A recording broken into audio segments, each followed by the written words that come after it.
तो सबसे पहले वाणी शुद्धि से। शुक्लांबरधरं देवं शशिवर्णं चतुर्भुजं प्रसन्नवदनं ध्यायेत् सर्वविघ्नोपशान्तये। शान्ताकारं भुजङ्गशयनं पद्मनाभं सुरेशं विश्वाधारं गगनसदृश्यं मेघवर्णं शुभाङ्गं लक्ष्मीकान्तं कमलनयनं योगिभिर्ध्यानगम्यं वन्दे विष्णुभवभयहरं सर्वलोकैकनाथम्। सर्वमंगलमांगल्ये शिवे सर्वार्थसाधिके शरण्ये त्र्यंबके गौरी नारायणी नमस्तुते। सर्वदा सर्वकार्येषु नास्ति तेषां मंगलम् येषां हृदयस्थो भगवान् मंगलायतनं हरि। तदेव लग्नं सुदिनं त्वदेव ताराबलं ते चन्द्रबलं त्वदेव विद्याबलं देवबलं त्वदेव लक्ष्मीपते ते ग्रीवं स्वरामि। लाभस्तेषा जयस्तेषा कुत्स्तेषा पराजयः येषामिन्दीवर्षामो हृदयस्थो जनार्दन। यत्र योगेश्वरः कृष्णो यत्र पार्थो धनुर्धरः तत्र श्रीविर्जो भूति दुर्वानीतिर्ममम्। विनायकं गुरुभानुं ब्रह्मा विष्णु महेश्वरान् सरस्वती प्रणम्यादो सर्वकार्यर्थसिद्धिते। अभिषिप्तार्थसिद्ध्यर्थं पूज्यतो यः सुरासुरे सर्वविघ्नहरस्तस्मै गणाधिपतये नमः। ओम प्रहलाद नारद पराशर पुंडरीक व्यासाम्बरीश शौनक भीष्मदाल्भयान रुक्मांगदार्जुन विभीषण युधिष्ठिरादीन पुण्यानिमान परम भागवतम स्मरामि। अश्वत्थामा बलियासो हनुमानश्च विभीषणः कृतपरशुरामश्च सप्तेत चिरजीवनः। सप्तेतांसं समेत नित्यं मार्कण्डे यथाष्टमम् जीवेद्वर्षं शतं सामग्रमपमृत्युविनिष्टि। चार युगन में भक्त जे तिनके पद की धूरी सर्वस सिर धरी राखियो मेरी जीवन मूरी। बंदऊं तुलसी के चरण जिनकी नो जग काज कलि समुद्र बूढ़त लख्यो प्रकटो सप्त जहाज। रामं रामानुजं सीतां भरतां भरतानुजं सुग्रीवं वायुसूनं च प्रणमामि पुनः पुनः। हरे राम राम राम हरे हरे हरे कृष्ण कृष्ण कृष्ण हरे हरे। हरे राम राम राम हरे हरे हरे कृष्ण कृष्ण कृष्ण हरे हरे। श्री सीता राम नाम महाराज की जय। जय जय श्री सीता राम। जय जय श्री हनुमान। अब पिछले हफ्ते हनुमान जी सीता जी तक अशोक वाटिका में पहुंच गए। हनुमान जी ने सीता अशोक वाटिका में पहुंचकर सीता जी का दर्शन प्राप्त किया। सीता जी को प्रभु श्री राम की मुद्रिका भी दी। उनको मन क्रम वचन से सब प्रकार से सांत्वना भी प्रदान की और यह भी कहा कि प्रभु श्री राम शीघ्र ही आपको यहाँ से लेने के लिए आएंगे। यदि आप चाहें तो आप मेरी पीठ पर सवार होकर यहाँ से अभी चल सकती हैं। परंतु सीता जी ने कहा कि उसमें प्रभु श्री राम की कोई प्रभुताई नहीं होगी, केवल तुम्हारी ही प्रभुताई होगी। इस कारण मेरा ऋतु जी माइक ऑफ कर लीजिए, सॉरी, थैंक यू। तो सीता जी ने कहा कि इस प्रकार तुम्हारी कुछ भी प्रभुताई नहीं होगी, केवल मेरी ही प्रभुताई, केवल हनुमान जी की ही प्रभुताई समाज में होगी।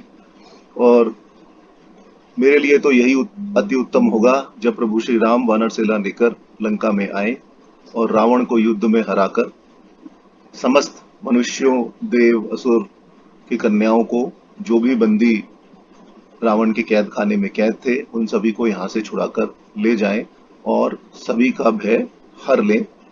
तब हनुमान जी ने कहा कि माता, शीघ्र ही प्रभु श्री राम यहाँ आएंगे और रावण को हराकर आप देखेंगे कि कुछ ही दिनों में रावण को हराकर वह आपको यहाँ से ले जाएंगे। तब जब सीता जी को पूर्ण रूप से हनुमान जी के ऊपर विश्वास हो गया, तब उन्होंने हनुमान जी को 6 आशीर्वाद दिए, और जिसमें बल, शील, अजर, अमर, गुण निधि और रघुनायक का अति प्रेम शामिल था, जिससे रघुपति कृपा प्राप्ति हनुमान जी को हुई और उन्होंने अपने आप को कृतार्थ समझा।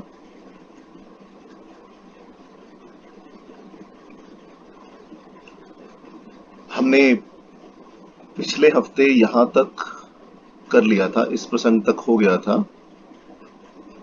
अब हनुमान जी ने जब सीता माता के यह समस्त आशीर्वाद सुने, उनको हृदय से धारण किया, और जब हनुमान जी ने यह सुना तो वह प्रेम में मग्न हो गए। करहु कृपा प्रभु अस सुनि काना, निर्भर प्रेम मगन हनुमाना। मंगल भवन अमंगल हारी, द्रबहु सुदशरथ अजिर बिहारी। दीन दयाल बिरद संभारी, हरहु नाथ मम संकट भारी। श्री राम जय राम, जय जय राम। श्री राम जय राम, जय जय राम।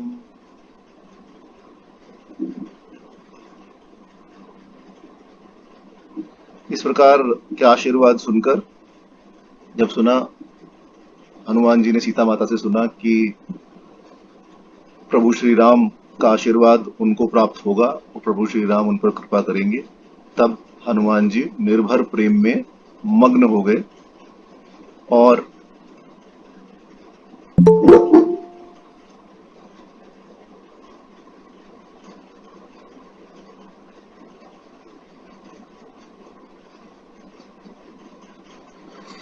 तब हनुमान जी निर्भर प्रेम में मग्न हो गए और उन्होंने, अब यहाँ देखिए तो सीता माता ने हनुमान जी को पुत्र के रूप में स्वीकार कर लिया और अपनी कृपा के साथ साथ श्री राम, श्री रघुनाथ जी की कृपा का आशीर्वाद भी उनको दिया। माता के इस प्रकार आशीर्वाद स्वीकार कर लेने पर और अमोघ दर्शन प्राप्त कर लेने पर हनुमान जी निर्भर प्रेम में मग्न हो गए।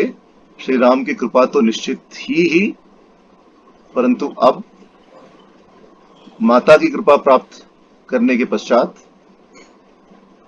हनुमान जी को निश्चित हो गया कि अब रघुनाथ जी का बहुत छोह करना, उन पर अति प्रेम होना सुनिश्चित ही है। चाहता हूं तो इस प्रकार हनुमान जी को सीता माता का आशीर्वाद प्राप्त हुआ तथा यह भी सुनिश्चित हो गया कि अब प्रभु की सेवा प्राप्त हो ही जाएगी। और यह आशीर्वाद, समस्त 6 आशीर्वाद सीता माता की सुनकर हनुमान जी निर्भर प्रेम में मग्न हो गए।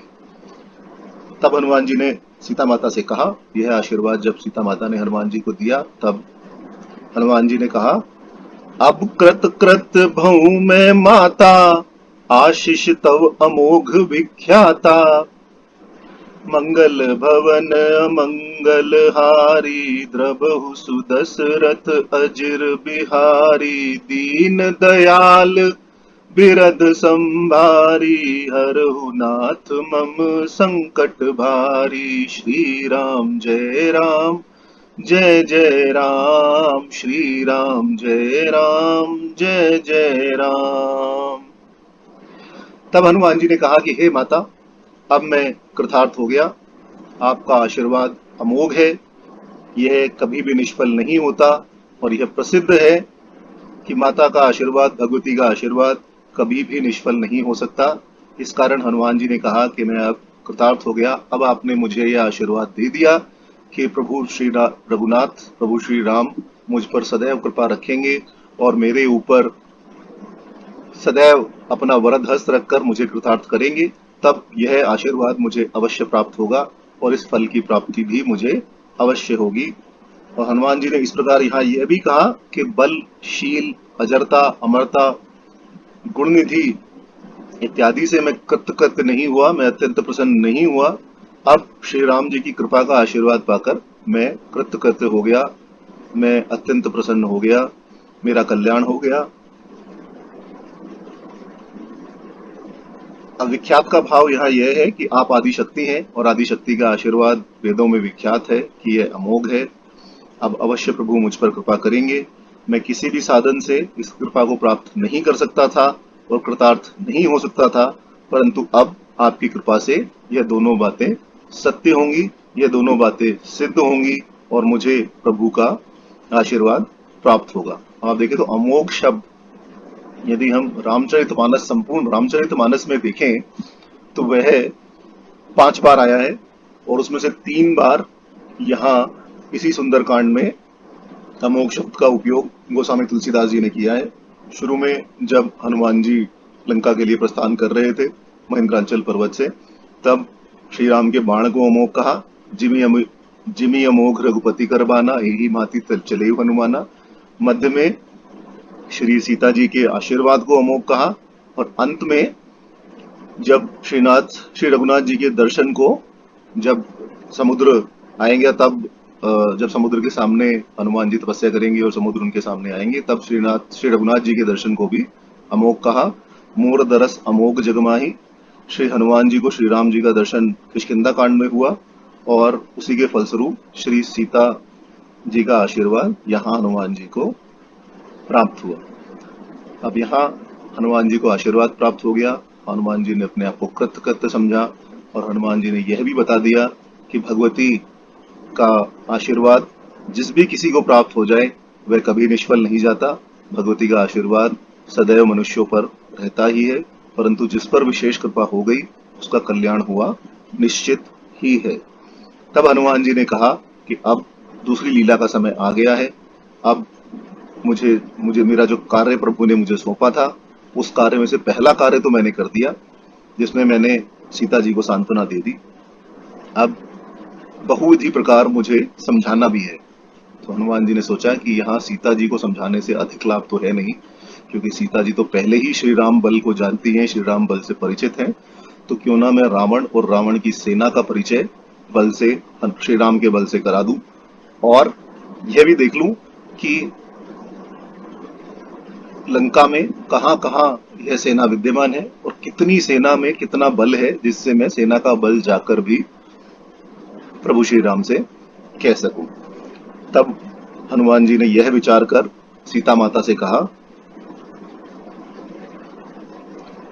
सुनुहु मात मोहि अतिशय भूखा, लागी देखी सुंदर फल रूखा। सुनु सुत करहि विपिन रखवारी, परम सुभट रजनीचर बार भारी। मंगल भवन अमंगल हारी, द्रबहु सुदशरथ अजिर बिहारी। दीन दयाल बिरद संभारी, हरहु नाथ मम संकट भारी। श्री राम जय राम, जय जय राम। श्री राम जय राम, जय जय राम। तब हनुमान जी ने कहा कि हे माता सुनिए, सुंदर वृक्षों में अत्यंत सुंदर फल लगे हुए हैं और इनको देखकर अथवा इन सुंदर फलों को देखकर मुझे अतिशय भूख लगाई है। यदि ना देखता तो शायद भूख नहीं लगती, परंतु अब जब मेरा कार्य संपन्न हो गया और मैं यहाँ इन फलों से लदे हुए वृक्षों को देख रहा हूँ, तो मुझे भूख लगाई है और इस भूख की निवृत्ति करने के लिए आप मुझे आज्ञा दीजिए कि मैं अशोक वाटिका से कुछ फल खा सकूं। तब श्री सीता जी बोली कि हे पुत्र, यहाँ पर सुनसुत कर ही विपिन रखवारी, के हे पुत्र, यहाँ पर परम सुभट भारी रजनीचर वन की रखवाली कर रहे हैं, अतः सावधान रहना। अब आप देखें, किष्किंधा कांड से लेकर सुंदर कांड में अभी तक हनुमान जी ने सर्वप्रथम पहले जब किष्किंधा से चले तब उन्होंने फल खाए। जब वह स्वयं प्रभा के स्थान पर पहुंच गए, गुफा के अंदर एक विवर में उन्होंने प्रवेश किया, वहां उनको स्वयं प्रभा का दर्शन हुआ। तब स्वयं प्रभा से उन्होंने राम कथा कही और राम कथा कहने के पश्चात स्वयं प्रभा ने उनको तथा समस्त वानर सेना को अनेक प्रकार के फलों से, विविध भोग सामग्री से उनको आशीर्वाद दिया और वहां उन्होंने फल खाए। समुद्र तट पर जब वो पहुंचे तब उन्हें संपाति का दर्शन प्राप्त हुआ और वहां उन्होंने अनशन भी किया। आमरण अनशन पर वानर बैठ गए तथा उन्होंने यह भी निश्चय किया कि जब तक हनुमान जी वापस नहीं आएंगे वाल्मीकि रामायण के अनुसार, तब तक हम एक पैर पर खड़े रहेंगे और हम कुछ भी नहीं खाएंगे। गोस्वामी तुलसीदास जी ने रामचरितमानस में हनुमान जी से यह कहलवाया है कि तुम यहाँ रहकर, वानर सेना से यह कहलवाया कि तुम यहाँ रहकर फल खाओ और पर्वतों पर रहो और मेरा इंतजार करो, मेरा काम अवश्य पूर्ण होगा। पर तब से लेकर अभी तक, स्वयं प्रभा के स्थान में फल खाने से लेकर अभी तक हनुमान जी ने न विश्राम किया और न ही कुछ खाया। अब जब उनका काम हो गया, जब उन्होंने प्रभु श्री राम का दिया हुआ कार्य पूर्ण कर दिया, सीता माता के दर्शन हो गए, सीता माता को उन्होंने सांत्वना प्रदान कर दी और उनको प्रभु मुद्रिका भी दे दी, तब उनको वृक्ष देखकर याद आया कि हमने बहुत दिनों से कुछ भी भोजन नहीं किया है। प्रभु श्री राम के कार्य में इतनी मग्नता है कि उनको अपनी भूख प्यास का भी ध्यान नहीं है। अब आप देखें तो हनुमान जी ने फल तो सिंधु तट पर भी देखे थे। जब वे सिंधु के तट पर पहुंचे तब भी उन्होंने फल देखे थे। शुरू में हमने इसका वर्णन किया था कि नाना तरु फल फूल सुहाए, परंतु वहां भूख नहीं लगी क्योंकि हनुमान जी का मन राम कार्य में लगा हुआ था और भूख की भी उनको सुध नहीं थी और बिना राम के विश्राम नहीं करना है, यह प्रण हनुमान जी ले ही चुके थे। इसलिए उन्होंने वहां रुककर विश्राम किया, ना ही फल खाए। और जब बैठने का भी अवकाश नहीं है, कई बार आप देखेंगे हमारे जीवन में भी कई बार इतना काम होता है कि हमें अवकाश ही नहीं मिलता कि हम भोजन कर सकें। शाम को याद आता है कि अरे आज तो हमने दोपहर का खाना नहीं खाया, या फिर रात को कई बार ऐसा भी होता है कि 6-7 शाम के बज गए और तब आपको ध्यान आता है कि अरे आज तो मैंने पूरा दिन कुछ भी नहीं खाया, एक कप चाय पी या पानी पिया या जो भी, और मैंने कुछ नहीं खाया, क्योंकि मन इतना अधिक कार्य में लगा होता है। उस कार्य को पूर्ण करने की इतनी आतुरता हमारे हृदय में होती है कि हमें बिल्कुल अवकाश ही नहीं मिलता कि हम बैठकर अपना भोजन कर सकें। और यही स्थिति हनुमान जी की सुंदरकांड में है, जहां श्री राम का कार्य पूर्ण करने का इतनी लग्न हनुमान जी में है कि उनको न बैठने का विश्राम है, न ही फल खाने का अवकाश है। वाल्मीकि रामायण में यह भी लिखा है कि हनुमान जी ने यह भी प्रतिज्ञा की थी कि जब तक श्री जानकी जी का दर्शन नहीं कर लूंगा तब तक जल भी ग्रहण नहीं करूंगा, क्योंकि उन्होंने मैनाक से कहा था, त्वरत्ते कार्यकालो में अहाश्च्युते विवृते प्रतिज्ञा च मया दत्ता नास्ता मितांतरः। अर्थात मैं कहीं भी नहीं रुकूंगा अपना कार्य पूर्ण किए बिना। एक तो मुझे कार्य पूर्ण करने की त्वरा है, जल्दी है, दूसरा समय भी बहुत बीत चुका है, और तीसरे मैंने वानरों से प्रतिज्ञा भी की है कि मैं बीच में कहीं भी विश्राम नहीं करूंगा। इसलिए अभी तक उन्हें भूख की कोई भी सुध नहीं रही।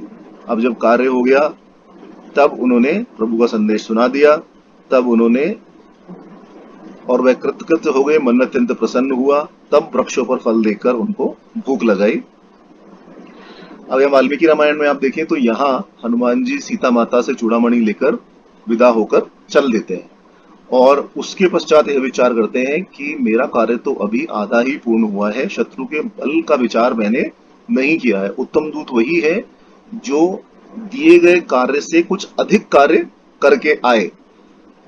दूत वह नहीं है जो केवल दिए गए कार्य को ही करके वापस आए, तो वह उत्तम दूत की श्रेणी में नहीं आ सकता, क्योंकि यदि सिर्फ उसने उतना ही किया जितना उसको कहा गया था, तब उसने केवल अपने कार्य की निवृत्ति कर दी, ना अपना दिमाग लगाया, ना उसने अपने हृदय को उस कार्य में लगाया।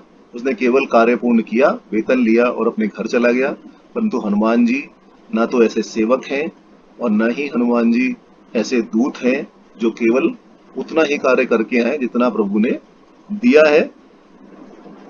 तो उन्होंने सोचा और यह सोचा कि अब मैं यहाँ आ ही गया हूं तो रावण के बल बुद्धि का, रावण की सेना का अंदाजा भी लगा लेते हैं। मेघनाथ से अधिक रावण को अशोक वन प्रिय है, उसके नाश से ही शत्रु का सामना हो सकता है, अतः मैं वहां घुसकर उसको उजाड़ूंगा और जब अशोक वाटिका के रक्षक मुझे मारने के लिए आएंगे तब मैं उन सबका वध कर दूंगा। तो इससे यह भी पता चलता है कि हनुमान जी के हृदय में अशोक वन के विध्वंस की कामना थी। यह भी कामना थी कि मैं रावण की बल बुद्धि का पता लगा कर आऊं, रावण का अभिमान तोड़ूं और शत्रु बल की परीक्षा कर आऊं। और यहाँ अतिशय भूख कहकर हनुमान जी ने उसी की पूर्ति करनी चाहिए है। माता किसी भी कारण, अब यहाँ हनुमान जी और सीता जी में माता और पुत्र का संबंध कायम हो चुका है। हनुमान जी ने सीता जी को अनेकों बार माता कहा और सीता जी ने भी विश्वास होने पर हनुमान जी को सुत कहा, पुत्र कहा। अतः जब पुत्र कहे कि माता मैं अतिशय भूखा हूं, तब माता बालक को भूखा नहीं देख सकती और तुरंत आज्ञा देंगी।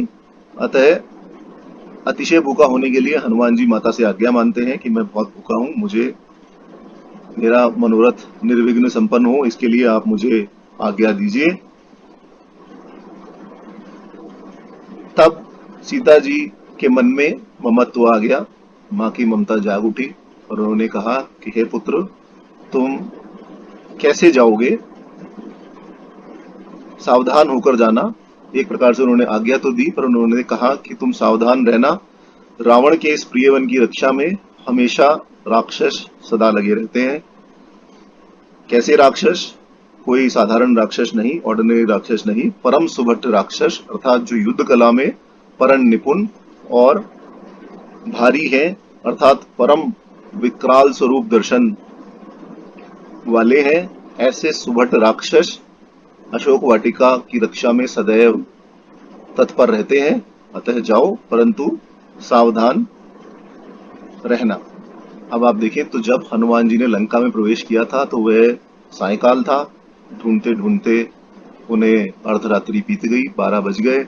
12 बजे के बाद भी वह दोबारा लंका में ढूंढने गए, रावण के भवन में प्रवेश किया। उसमें भी जब सीता जी नहीं नजर आई तब उनको विभीषण जी का दर्शन हुआ और विभीषण जी के दर्शन के समय ब्रह्म मुहूर्त का समय 3 से 4 बजे का समय हो चुका था। जब जब विभीषण जी उठे और विभीषण जी ने उठकर राम नाम का स्मरण किया और जब हनुमान जी अशोक वाटिका में पहुंचे और उन्होंने सीता जी को पहचानने की कोशिश की, तब वह केवल कुछ चिन्हों से ही सीता जी को पहचान पाए, जिससे पता चलता है कि वहां अंधेरा था। अब यहाँ कहा देखी कि उन्होंने फल देखे, मतलब यहाँ अब दिन निकल आया था, उजाला हो गया था और हनुमान जी अपने आसपास अच्छी तरीके से देख पा रहे थे। अब आपको यह प्रश्न यहाँ हो सकता है कि जब सीता जी को हनुमान जी ने अपना रूप दिखा दिया था, अपने रूप का दर्शन करा दिया था और उन्हें विश्वास भी दिला दिया था, तब सीता माता को यहाँ पुनः क्यों संदेह हुआ कि वहां परम सुभट रंजीचर है, तुम वहां कैसे प्रभु श्री राम का कार्य करके किस प्रकार तुम कैसे वहां जाकर फल खा सकते हो। तब तो उन्होंने ऐसा क्यों कहा, करे ही विपिन रखवारी परम सुबट रजनीचर भारी, यह सीता जी ने हनुमान जी से क्यों कहा, क्योंकि उनको तो विश्वास हो गया था अभी तक कि हनुमान जी के अंदर, हनुमान जी बल बुद्धि से संपन्न है और हनुमान जी राक्षसों का नाश करने में भी समर्थ है। तो उसका उत्तर यही है कि सीता जी का हनुमान जी के प्रति अत्यंत वात्सल्य भाव हो गया था। हनुमान जी लगातार सीता जी को माता कहकर संबोधन कर रहे थे और द्रवित होकर, पुत्र प्रेम में द्रवित होकर माता सीता हनुमान जी को भय के कारण आज्ञा नहीं दे रही थी कि कहीं तुम वहां जाओ और तुम्हें राक्षसों से भय हो जाए, इसलिए थोड़ा सावधान रहना।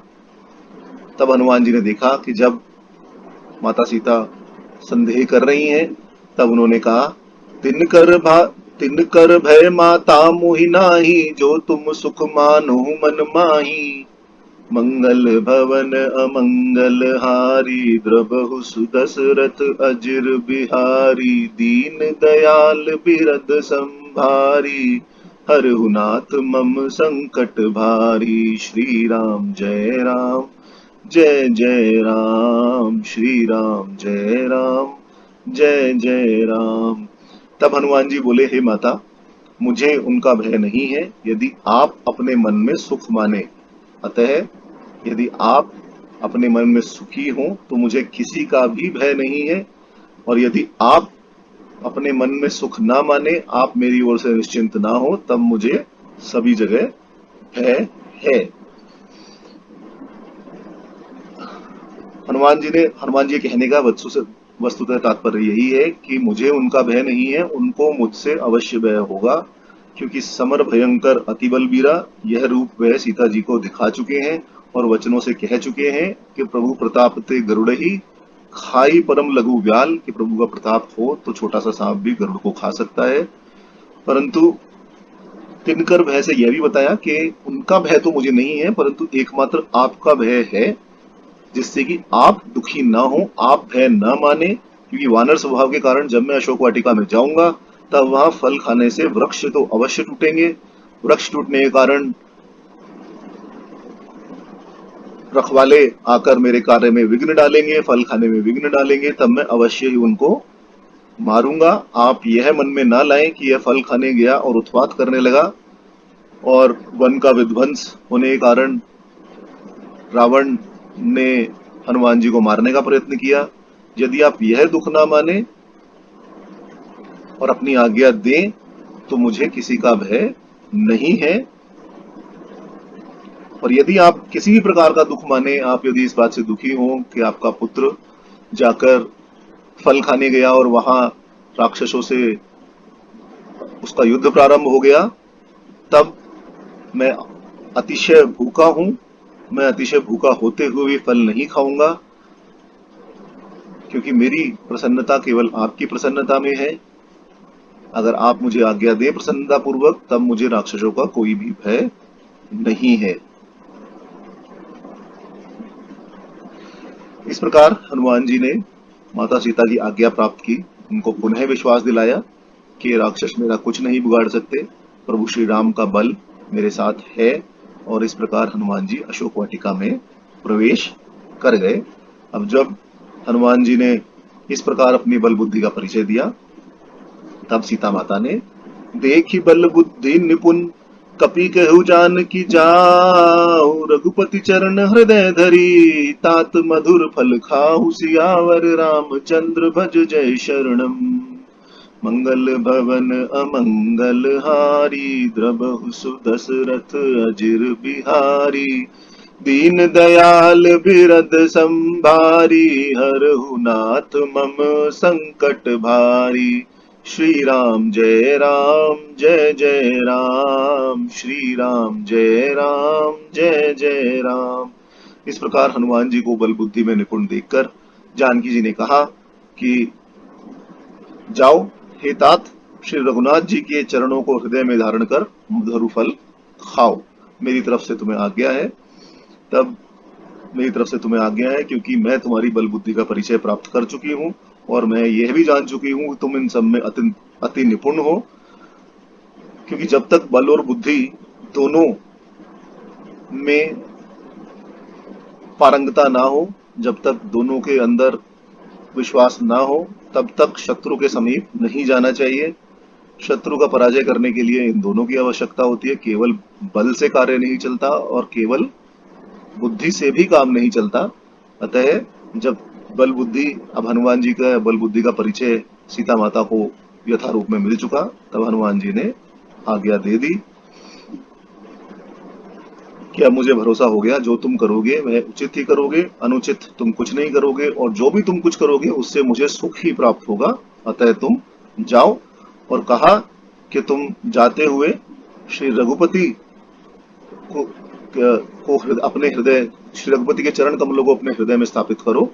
रघुपति शब्द का प्रयोग यहाँ इसलिए किया गया क्योंकि श्री राम श्री रघुपति जीव मात्र के रक्षक हैं। इनके चरणों को हृदय में धारण करने से ये अवश्य तुम्हारी भी रक्षा करेंगे। यही सीता माता ने हनुमान जी से कहा। दूसरा कारण यह भी है कि श्री रघुनाथ जी के हृदय में धारण करने का कार्य करना, यह भगवत भक्तों की भक्ति का ही एक लक्षण है। तभी प्रभु सभी प्रकार से उनकी रक्षा करते हैं। इसी विचार से किष्किंधा कांड से लेकर यहाँ तक, जब तक लंका की ओर प्रस्थान किया, तब तक बारंबार प्रभु श्री राम का हृदय में धारण करना बताया गया है। और हम सभी के लिए भी यही उपदेश है कि सदा श्री राम के चरणों का हृदय में धारण करना चाहिए। श्री राम चरण कमलों को सदैव हृदय में धारण करके कोई भी कार्य करना चाहिए।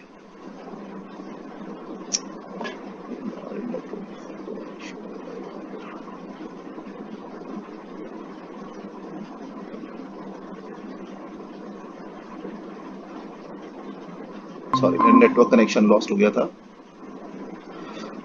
तो हमारे लिए भी यही उपदेश है कि हमेशा सदैव प्रभु श्री राम के चरणों में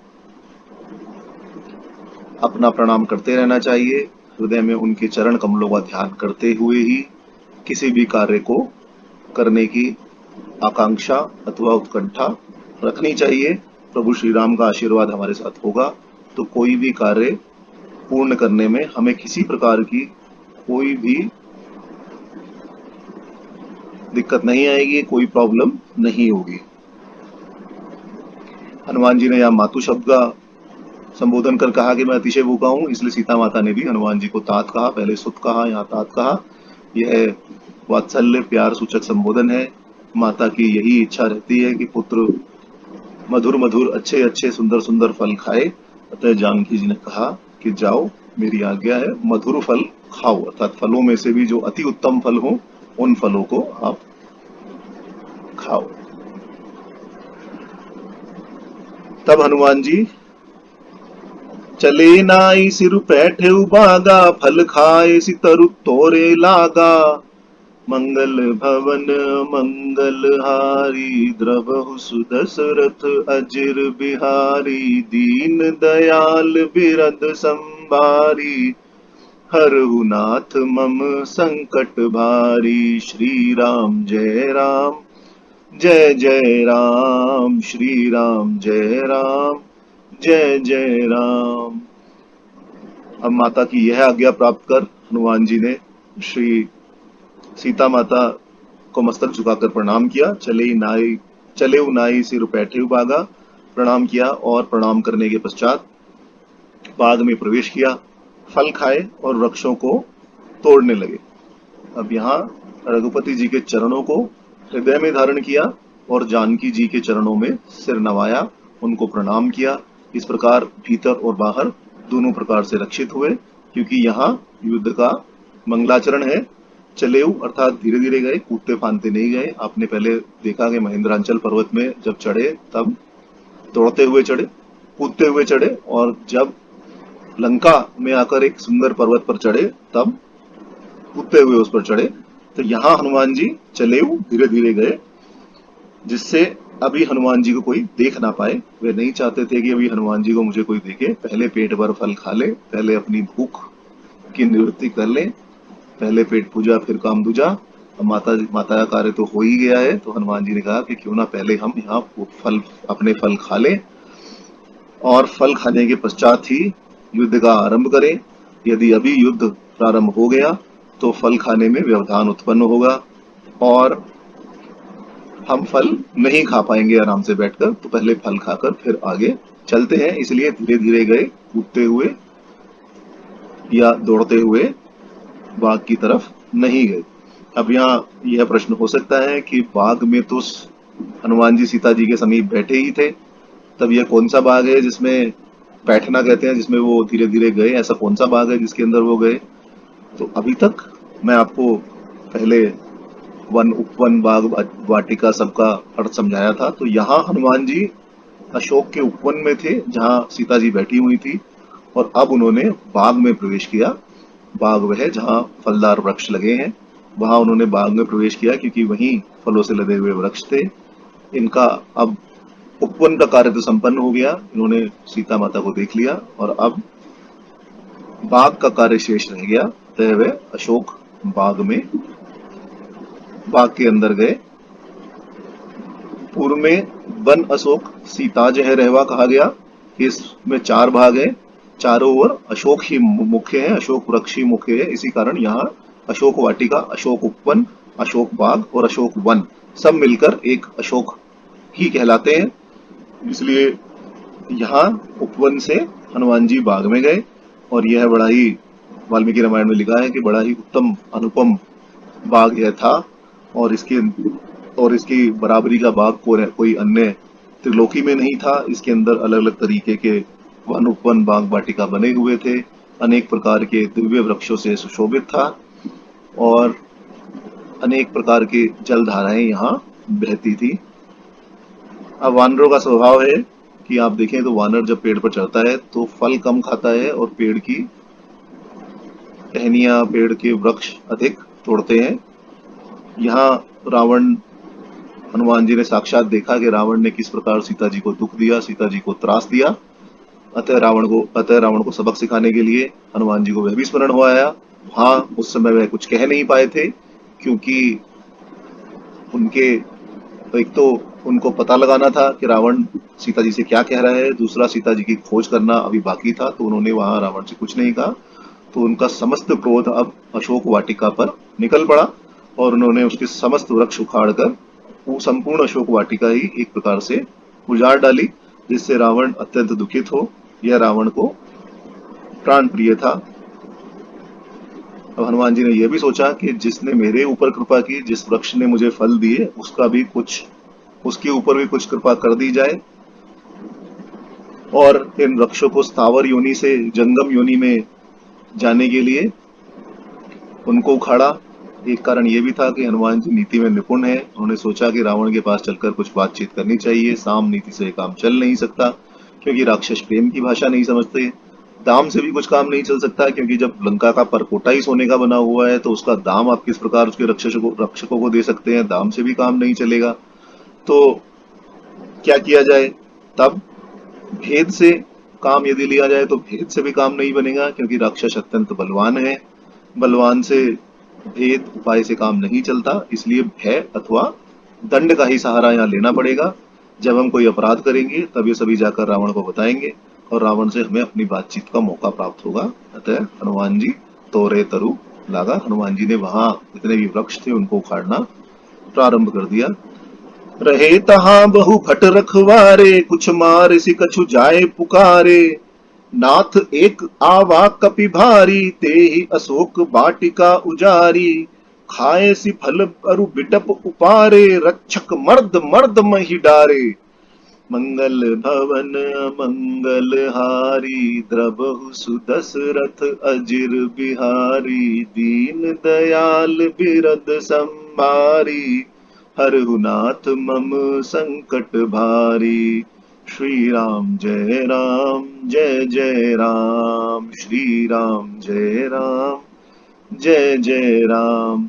वहां अनेकों योद्धा रक्षक विराजमान थे, जैसा कि सीता माता ने कहा, वहां परम सुपट रजीचर भारी उपस्थित थे। उनमें से कुछ को तो हनुमान जी ने मार डाला और कुछ ने रावण से जाकर कहा कि हे नाथ, अशोक वाटिका में एक भारी वानर आया है, अत्यंत बलवान वानर आया है, उसने अशोक वाटिका को उजाड़ डाला है, अशोक वाटिका के समस्त फल खा डाले हैं और वृक्षों को उजाड़ दिया है। रक्षकों से जब जब हमने उसको रोकने का प्रयास किया, रक्षकों ने जब उसको रोकने का प्रयास किया तो उसने उनको भी रक्षक मर्द मर्द मही डारे, अर्थात उनको भी मसल मसल कर पृथ्वी पर डाल दिया है। हनुमान जी ने दोनों हाथ लिए, राक्षसों को मसला और नीचे फेंक दिया। अब आप देखें तो हनुमान जी अपनी गदा लेकर नहीं गए थे लंका, क्योंकि गदा लेकर उड़ने में उनको कष्ट होता। तो वाल्मीकि रामायण में लिखा है कि जब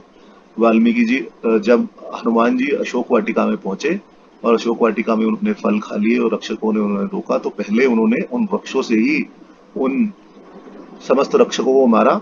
और जब उन्होंने देखा कि सेना आ गई तो वहां पर ही एक बड़ा परिघ, एक बड़ा आप कह सकते हैं खंबा लोहे का या फिर एक बड़ी रॉड खंबे की, उन्होंने वहां पर एक लोहे की रॉड उन्होंने वहीं गेट से उखाड़ ली। वहां जो द्वार था अशोक वाटिका का उस पर से उखाड़ ली और उसी से समस्त सेना को मसल मसल कर मार डाला। अब यह बाघ रावण को अत्यंत प्रिय था, इसीलिए उसने जानकी जी को भी यहीं रखा था। इसलिए रावण ने बाघ की रक्षा के लिए भी अत्यंत अनेक रक्षक नियुक्त किए थे ताकि उसके समीप कोई न जा सके। उनमें से कुछ रक्षक तो मारे गए, कुछ जाई पुकारे और जो कुछ ने जाकर रावण के समक्ष शिकायत की कि वहां एक बहुत भारी वानर आ गया है और सबको सारे फल खा डाले हैं, वृक्ष उखाड़ दिए हैं और रक्षकों को, और उनमें से जो हनुमान जी के सामने डटे रहे उनको मसल मसल कर मार दिया। इसी तरह जब अक्षय कुमार आगे आएगा अपार सुभट्टो को लेकर, तब उनमें से भी कुछ को मारा, कुछ को मसल दिया और कुछ को धूल में मिला दिया। ये आप अभी आगे देखेंगे। और कुछ का ही रावण के पास जाना कहा है। इससे यह पता चलता है कि यह सामने जो आया, हनुमान जी इतने रौद्र रूप में अशोक वाटिका में युद्ध की उत्कंठा से बैठे थे कि जो भी उनके सामने आया उनमें से कुछ को उन्होंने मार दिया, कुछ को मसल दिया और कुछ को धूल में मिला दिया। और बाकी अपने प्रधान प्रधान योद्धाओं को जब मारा देखा बाकी सेना ने, तो वह सब प्राण बचाकर भाग गए और उनमें से कुछ ने जाकर रावण को खबर की कि एक अत्यंत भारी वानर वहां उत्पन्न है, आप हमारी सहायता कीजिए। जैसा कि मैंने आपको पहले बताया था कि वाल्मीकि रामायण में तो यह लिखा है कि बाग के अंदर, वाटिका के अंदर केवल राक्षसियां तैनात थी और उन्होंने रावण को उनके विध्वंस की खबर दी। और उसके बाद रावण ने 80,000 किंकर नामक योद्धा भेजे। हनुमान जी ने सबको मार डाला, केवल कुछ भागकर बचे थे, उन्होंने ही जाकर खबर दी। जब वहां कोई न रह गया तब हनुमान जी फिर से युद्ध की इच्छा लेकर पुनः द्वार पर जाकर बैठ गए। राक्षसों ने रावण को नाथ कहकर यह इशारा किया कि बड़े शोक की बात है, आपके होते हुए भी एक बलशाली वानर हम सभी को अनाथ की तरह अकेले ही मार रहा है, अतः उसे साधारण वानर समझने की गलती मत कीजिए। यह वानर अत्यंत विकराल पर्वताकार स्वरूप और अमित पराक्रम, बलशाली और तेजस्वी है, अतः इसको मारने के लिए आपको भारी सेना भेजनी चाहिए। वाल्मीकि रामायण में हनुमान जी के रूप में विषय में लिखा है कि कितने थे। वीरी संकाश मति कार्यम महाबलम विरूपम वानरम भीमम, अर्थात प्रवेश में, बाग में प्रवेश, अर्थात बाग में प्रवेश करने पर हनुमान जी ने विशाल रूप धारण कर लिया था, क्योंकि हजारों वृक्षों के फल खाना, वृक्षों को उजाड़ना और उसके बाद युद्ध करना यह छोटे वानरों का काम नहीं है, यह बड़े स्वरूप में ही संभव है। अतः जब तक सीता माता से बात करते रहे तो अपने स्वाभाविक रूप में रहे, परंतु जैसे ही बाग में प्रवेश किया तो विरूपम वानरम भीमम, अत्यंत पर्वताकार रूप उन्होंने अपना पुनः धारण कर लिया। लंका में अनेकों बाग वाटिकाएं हैं, जैसा कि हनुमान जी ने लंका के बाहर एक पर्वत से देखा था कि वहां अनेकों बाग वाटिकाएं उपस्थित है। अतः किसको उजाड़ा उसका भी नाम बताया ताकि पुनः प्रश्न ना हो। अशोक वाटिका कहकर यह भी बताया कि जो नंदन वन से भी अत्यंत उत्तम था, इंद्र, वरुण एवं ब्रह्मा जी के वनों से भी अधिक सुहावना था, जो रावण को प्राण प्रिय था, उसी को उजाड़ डाला। इस कारण सबसे पहले इसी का नाम लिया। रक्षकों ने भी जब रावण से शिकायत की तब उन्होंने सबसे पहले इसी का नाम लिया ताकि रावण को क्रोध उत्पन्न हो जाए और वह उद्दंड वानर को दंड देने के लिए अत्यंत भारी सेना को भेजे।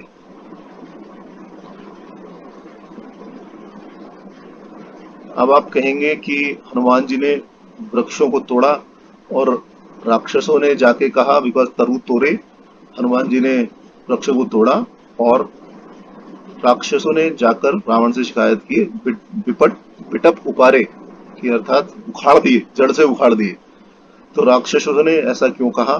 तो प्रारंभ में जब हनुमान जी फल खा रहे थे तब वे क्रोधित नहीं थे, केवल वानर स्वभाव के कारण, वानर चपलता के कारण हनुमान जी ने फल खाए और कुछ टहनियां अथवा कुछ वृक्षों की टहनियों को उखाड़ दिया या कुछ वृक्षों को भी उखाड़ दिया। परंतु अब जब राक्षस उसके सामने आए और उसको और हनुमान जी को रोका, तब उन्होंने वृक्षों को तोड़कर उनको मार डाला। वे क्रोधित हो गए और वृक्षों को उखाड़ने लगे। अब जिन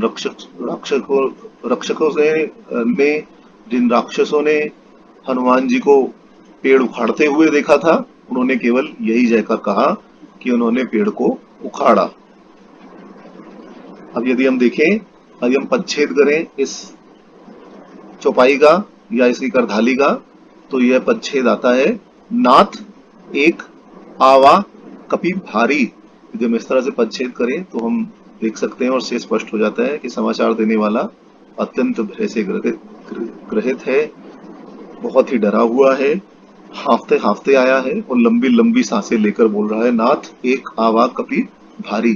तो इस प्रकार गोस्वामी जी ने यह भी जता दिया कि हनुमान जी ने सभी राक्षसों के हृदय में भय प्रकट कर दिया था, भय उत्पन्न कर दिया था, और उसी भय के निवारण के लिए, उसी भय को दूर करने के लिए वह सभी राक्षस रावण के सामने उपस्थित हुए, जो भी बच गए थे।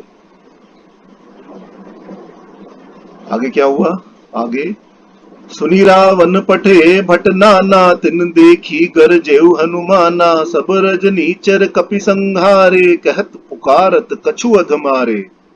मंगल भवन अमंगल हारी, प्रभु सुदशरथ अजिर बिहारी, दीन दयाल बिरद संभारी, हरहु नाथ मम संकट भारी। श्री राम जय राम, जय जय राम, श्री राम जय राम, जय जय राम। यह सुनकर रावण ने अनेक योद्धा भेजे। उन्हें देखकर हनुमान जी ने अत्यंत जोर से गर्जना की। कपि हनुमान जी ने समस्त निशाचरों को मार डाला और कुछ अधमरे जो रह गए थे, जिनके प्राण नहीं निकले थे, वह पुकारते हुए रावण के समक्ष पुनः गए। रक्षकों ने रावण से जाकर कहा था कि भारी कपि है, इसलिए रावण ने नाना भट्ट, अनेक प्रकार के भट्ट, अनेक प्रकार के पहलवान राक्षस वहां भेजे। अन्यथा साधारण जानकर साधारण वीर भेजता, अनेकों वीरों को वहां नहीं भेजता। नाना कहकर यह भी बताया कि संख्या में वे अत्यधिक थे और अनेक प्रकार की युद्ध कला में भी वे पारंगत थे। वाल्मीकि रामायण सुंदरकांड में हम देखें तो 5 सर्गों में, सर्ग 42 से लेकर सर्ग 46 तक कहे गए रक्षकों के बल, राक्षसों के बल को गोस्वामी जी ने नाना में समाहित कर दिया है। इसमें कौन कौन थे? इसमें 80,000 किंकर नामक शूरवीर, चैत्य प्रसाद के सैकड़ों रक्षक, प्रहस्त पुत्र जम्बूमाली, अत्यंत पराक्रमी और बलवान सब 7 मंत्री पुत्र, विरूपाक्ष, यूपाक्ष, दुर्धर, प्रघस और भास्करण नामक 5 सेनापति, और जो भी सेना रावण ने भेजी, यही सब गोस्वामी जी ने नाना भट्ट कहकर यहाँ बता दिया है कि अनेकों वीर भेजे। वाल्मीकि रामायण में वर्णन है कि पहले कौन गया, उसके बाद कौन गया। पहले 80,000 किंकर नामक राक्षस आए, उसके बाद हनुमान जी ने एक चैत्य प्रसाद देखा तो उन्होंने कहा इसका भी विध्वंस कर देना चाहिए, तो उन्होंने चैत्य प्रसाद का विध्वंस किया। जितने वहां राक्षस थे उनको एक सोने के खंबे से मारा और उनका वध कर दिया। उसके बाद प्रहस्त पुत्र आया, उसका वध किया। फिर जम्बूमाली आया, उसका वध किया। फिर 7 मंत्री पुत्र आए, उनका भी वध किया समस्त सेना के साथ। फिर विरूपाक्ष, यूपाक्ष, इस तरह वीर आते गए। प्रघस और भास्करण नाम के 5 सेनापति, ये सभी आए। इन सबको एक झटके में हनुमान जी ने मार दिया और जो सेना थी उन सभी को मार दिया। यहाँ तिन्ही देखी गरजेऊ हनुमाना, तिन्ही देखनी कहकर यह बताया कि इनकी कितने सावधान हनुमान जी हैं, सब जगह इनकी दृष्टि है। इससे यह भी बताया कि वह किसी ऊंचे स्थल पर बैठे हैं, जैसे बाघ के फाटक पर बैठे हुए हैं और राक्षसों की प्रतीक्षा कर रहे हैं। गरजेऊ से भट्टों को देखकर प्रसन्न होना, और युद्ध के लिए बताया कि वह कितने उत्साही हैं। क्या गर्जन किया, इसका बहुत सुंदर वर्णन वाल्मीकि रामायण में है। वहां उन्होंने कहा, जयत्यति बलो रामो लक्ष्मणश्च महाबला, राजा जयति सुग्रीवो राघवेण अभिपालितः, दासोऽहं कौसलेन्द्रस्य रामस्य क्लिष्ट कर्मणः, हनुमान शत्रु सेनानां निहंता मारुत आत्मजः, न रावण सहस्त्रम में युद्धे प्रतिबलम भवेत्, शिलाभिष्प्रहस्त पादेश्च सहस्त्र, अदिर्यत्वी पुरी लंकाम विवाद च मैथिलीम, समर्दार्थो गमिष्यामि मित्वा सर्वरक्षसाम। उन्होंने कहा, जयति बलो रामो लक्ष्मणश्च महाबला, दासो हम कौशलेन्द्रस्य रामस्य क्लिष्ट कर्मणः। तो उन्होंने वहां यह बता दिया और आगे भी कहा कि मैं कौशलेंद्र का दास हूं। दासो हम कौशलेंद्र से रामस्य क्लिष्ट कर्मणः हनुम हनुमान शत्रु सेना नाम निहंता मारुत आत्मजः। अर्थात उन्होंने गर्जना की, उन्होंने कहा कि अत्यंत बलवान श्री रामचंद्र जी की जय, महाबलवान लक्ष्मण जी की जय, श्री राघव द्वारा पालित राजा सुग्रीव जी की जय, जिनके लिए कोई भी कार्य करना कठिन नहीं है। उन कौशल नरेश, उन कौशल पति श्री राम जी का मैं दास हूं। मैं शत्रु सेना का संहार करने वाला पवन सुत हनुमान मेरा नाम है। पवन का मैं सुत हूं, हनुमान मेरा नाम है। जब मैं शिलाओं और वृक्षों से बार बार प्रहार करने लगूंगा, तब सहस्त्रों रावण भी मेरा सामना नहीं कर सकते। मैं सहस्त्रों रावणों का भी वध करने में सक्षम हूं, परंतु प्रभु की आज्ञा नहीं है तो मैं नहीं कर सकता। मैं समस्त राक्षसों के सामने लंकापुरी को ध्वंस कर और श्री मैथिली जी को प्रणाम कर अपना कार्य पूर्ण करके चला जाऊंगा, और तुम मेरा कुछ भी नहीं बिगाड़ पाओगे। यह घोषणा उन्होंने अनेकों बार, आप वाल्मीकि रामायण में 3 या 4 बार उन्होंने भट्ट, सुभट और महाभट्टों के आने पर की है, अलग अलग शब्दों में। तो गर्जन का भाव यह है कि कितने ही राक्षस भय के मारे त्रस्त हो जाते थे, और क्योंकि उनका जो ननाद था वह बहुत ऊंचा था। ननाद भीम निहादो रक्षा जयन राम, वाल्मीकि रामायण में कहा गया है कि एक बार गर्जन में यह भी घोषणा की कि अमित बलशाली वानरों की सेना लेकर जब यहाँ सुग्रीव जी आ जाएंगे, तब न तुम बचोगे, न लंका बचेगी और न रावण ही बचेगी। यह श्री राम जी से वैर बांधने का फल है। तो यह हनुमान जी ने बार बार गर्जना वहां की। अब यहाँ जो शब्द है वह है संघारे। यहाँ ना तो मर्दन करना कहा गया और ना ही वृक्षों से मारना कहा गया। तो हनुमान जी ने कैसे मारा? हनुमान जी ने निश्चरों को निश्चर से पकड़कर, निश्चरों को निश्चर से, हाथी को हाथी से, घोड़े को घोड़े से और रथ को रथ से मारकर सबका संहार किया। इस प्रकार मर्दी मर्दी रक्षक मर्द मर्द नहीं मारे, यहाँ मसल कर नहीं मारा। यहाँ निशाचरों को, राक्षसों को राक्षस से, हाथी को हाथी से, रथ को रथ से, घोड़े को घोड़े से मारकर सबका संहार किया। इस प्रकार मारे जाने पर सभी राक्षस पुकारते हुए, अर्थात दुख और शोक के वचन हाय हाय करते हुए, हाय हाय, हाय वाला हाय नहीं, हाय हिंदी वाला हाय, हाय हाय करते हुए, रोते हुए, कहते हुए रावण के पास गए। क्योंकि आप देखें तो किसी का सर फट गया, किसी का हाथ टूट गया, किसी का रक्त बह रहा है, किसी के पैर टूट गए हैं, कोई लंगड़ाते हुए चल रहा है, सब अर्धमरे हनुमान जी ने कर दिए। हनुमान जी ने सबको अच्छी तरीके से उनको उनका फल दिया और सबको अधमरा कर कर वह जाकर वापस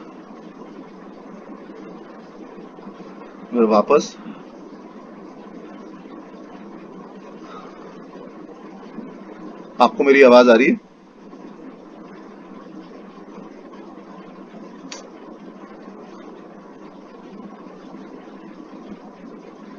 धवन साहब, आवाज आ रही है?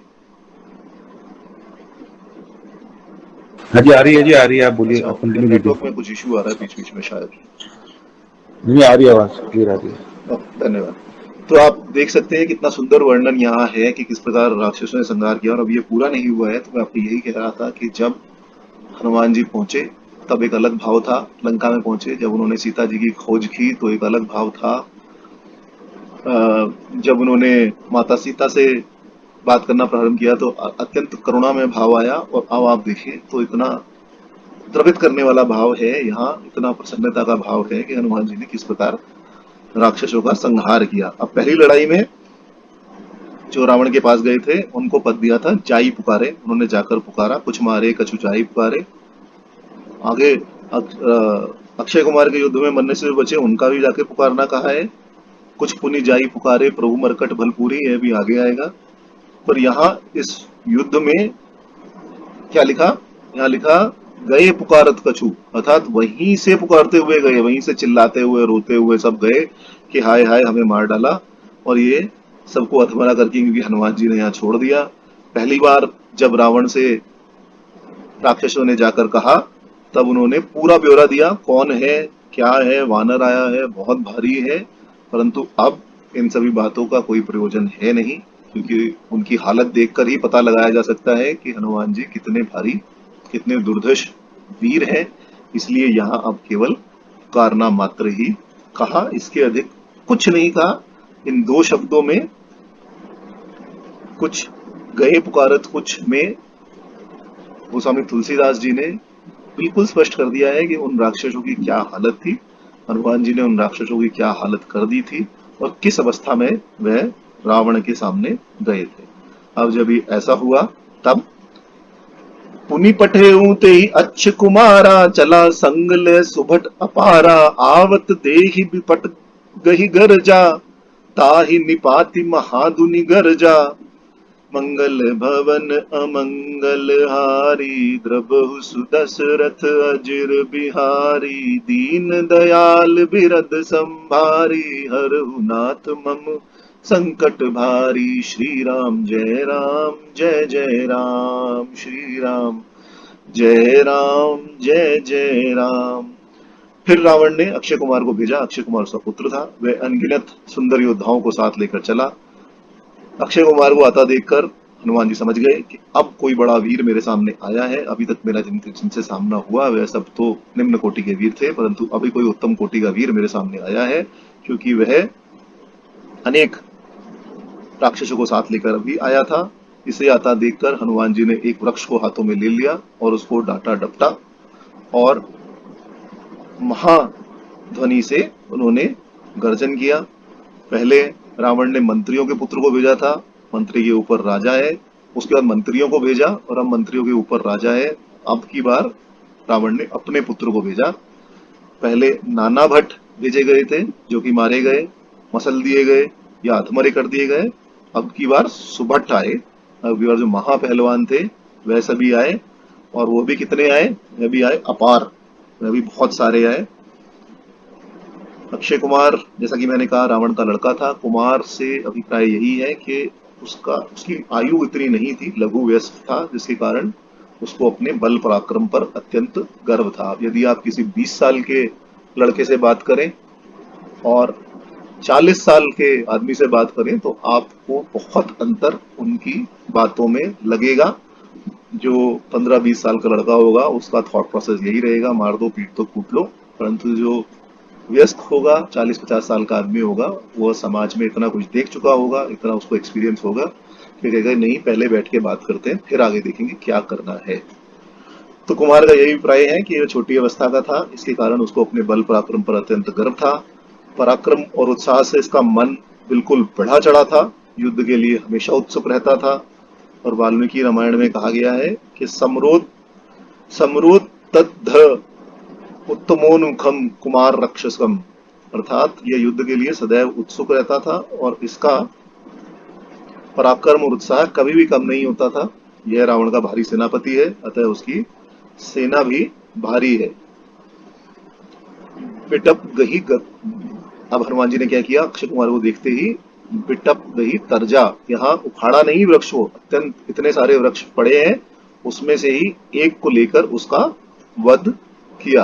अक्षय कुमार वीर है, वीर को देखकर गर्जना करना सूचित करता है। उत्साह का सूचन है, उत्साह का सूचक है ये कि हनुमान जी में कितना उत्साह था। तो सबसे पहले उन्होंने एक पक्ष उठाया, फिर उत्साह से गर्जना की। यह इसका अर्थ यही है कि ये बहुत भारी वीर था, जिस कारण इसको मार डालने पर अत्यधिक उत्साह उनको हुआ और अंत में पुनः बहुत जोर से गरजे, जो कि विजय का गर्जन था। इसके सामने जो अन्य सुभट वे साथ लेकर आया था वो तो सामान्य ही थे, उनको मारने पर हनुमान जी को इतना हर्ष नहीं हुआ। महाध्वनि से गर्जन करने का भाव यह भी है कि जितने बल का संचय हनुमान जी ने अक्षय कुमार को मारने के लिए किया था, उतने बल की आवश्यकता पड़ी नहीं। केवल थोड़े से बल पर ही, साधारण बल से ही वह धाराशाही हो गया। तब जो बल मन में भरा पड़ा था, जिस बल को आपने एकत्रित किया था, जिस बल को हनुमान जी ने संचित किया था, तब हनुमान जी ने उस बल को अपनी महाध्वनि करके, गर्जना करके पूरा किया। जैसा कि शुरू में उन्होंने गर्जना किया था, जयति राम जय लक्ष्मण जय कपीस सुग्रीव, गर्जही सिंहनाद कपि भालू महाबल सीग। तो इस प्रकार उन्होंने बहुत गर्जना की और इससे विजय घोषणा भी बताई और यह भी ललकारा कि और ले आओ, तुम्हारे पास यदि और बल है तो औरों को भी ले आओ, मैं यहाँ तैयार हूं। ना तो मेरा उत्साह खत्म हुआ है और न ही मेरा बल यहाँ खत्म हुआ है। आप जितने चाहें उतने बलशाली वीरों को ला सकते हैं, मैं यहाँ युद्ध के लिए बैठा हूं। तो यह भी उन्होंने रावण को संकेत किया। तब कुछ मारे सी कछु मर्द सी, कछु मिले सी धरी धूरी, कछु पुनि जाई पुकारे, प्रभु मरकट भल पूरी, सियावर रामचंद्र भज जय शरणम। मंगल भवन अमंगल हारी, द्रबहु सुदशरथ अजिर बिहारी, दीन दयाल बिरद संभारी, हरहु नाथ मम संकट भारी। श्री राम जय राम जय जय राम, श्री राम जय राम जय जय राम। हनुमान जी ने कुछ को तो मारा, कुछ को मसल दिया, कुछ को पकड़कर धूल में मिला दिया और कुछ ने फिर जाकर रावण से कहा कि हे प्रभु, वानर बल का समूह अर्थात परम बलवान है, इन सब से काम नहीं चलेगा, किसी बड़े वीर को भेजिए, ये छोटे मोटे वीरों से काबू में आने वाला नहीं है। अब यहाँ आप देखें तो हनुमान जी ने अक्षय कुमार की सेना को सब कुछ, पहले जिसको कहा कि मारा, धूल में मिलाया, मसल दिया, वह सब कुछ उन्होंने अक्षय कुमार की सेना के साथ किया। अक्षय कुमार अपार सेना लेकर आया था। उसको कुछ लिखने का भाव यह है कि हनुमान जी के लिए तो जितने भी राक्षस हो, चाहे जितनी भी सेना हो, सभी कम है। इतना अपार बल हनुमान जी में है कि उनको सभी राक्षस समूह, सभी राक्षस सेना कुछ ही दिखाई देती है। सभी को इन्होंने जीत लिया। अभी तीन बार युद्ध हो चुका है, 3 बार युद्ध हुआ। प्रथम युद्ध में मर्दन किया, रक्षक मर्द मर्द मही डारे, दूसरे में संहार किया, सब नीचर कपि संहारे, और अब तीसरे में सेना अपार थी तो उसमें समस्त क्रियाएं की, मारा भी, मर्दन भी किया और पकड़कर धूल में भी खींच दिया, धूल में भी मिला दिया। इन तीनों क्रियाओं के बाद जब राजकुमार मर गया, सेना अनाथ हो गई, तो जो उत्तम वीर थे वो तो सामने आकर लड़े और मरे, पर जो मध्यम श्रेणी के वीर थे उनका मर्दन कर डाला और जो निष्कर्ष थे उन्हें मसल मसल कर धूल में मिला दिया। कैसे? जिन्होंने दूर से बाण शक्ति का प्रयोग किया उन्हें दौड़कर, उछलकर, कूदकर मारा। जो शरीर में लिपट गए थे हनुमान जी के, उनको शरीर में ही मर्दन कर दिया। जैसे आप मच्छर को मसल देते हैं, उसी प्रकार उन्होंने मच्छर के समान राक्षस सेना जो उनके शरीर में निपट गई थी उनको मसल दिया। और जो दौड़ने उछलने में पैरों के नीचे पड़े, वह सभी धूल में मिल गए, और जो बच गए उन्होंने भागकर अपनी जान बचाई। और लंका कांड में यदि आप देखें तो कुंभकर्ण के प्रसंग में भी गोस्वामी जी ने कुंभकर्ण द्वारा जब वानर सेना का संहार किया जा रहा था तब उसका वर्णन ऐसे ही किया है। कोटिन गही शरीर सन सरदा, कोटिन मजी मिले सी गर्दा। अर्थात पहले पकड़कर हाथ से मसला, जब हाथ खून से भर गया, रुधिर से भर गया, तब अंजलि भर मिट्टी उठाकर, हाथ में मिट्टी उठाकर उसको मसल कर साफ किया और गर्द में मिला दिया। यही कार्य हनुमान जी ने यहाँ पर सुंदरकांड में राक्षस सेना के साथ किया। मरकट भल भूरी का भाव यह भी है कि जब राक्षसों ने रावण के समक्ष जाकर कहा कि अक्षय कुमार और उसकी समस्त सेना को वानर ने वध कर दिया है, तो अब उस वानर से युद्ध करने के लिए आपको किसी ऐसे को भेजना पड़ेगा जिसमें पूरी बल हो। प्रभु इसलिए कहा कि आप समर्थ हैं, पर उसका बल भी कम नहीं है, उसका बल भी बहुत है, अथवा आप समर्थ नहीं है, उसकी बराबरी नहीं कर सकते, और हम तो उसका मुकाबला कर ही नहीं सकते हैं। बेकार में उसके सामने, हनुमान जी के सामने सेना का नाश मत कराइए, केवल उसको भेजिए जो महाबलवान हो, अर्थात या तो आप स्वयं आइए या फिर किसी ऐसे को भेजिए जो महाबलवान हो। इसके अलावा किसी और से काम इस युद्ध में नहीं चलेगा।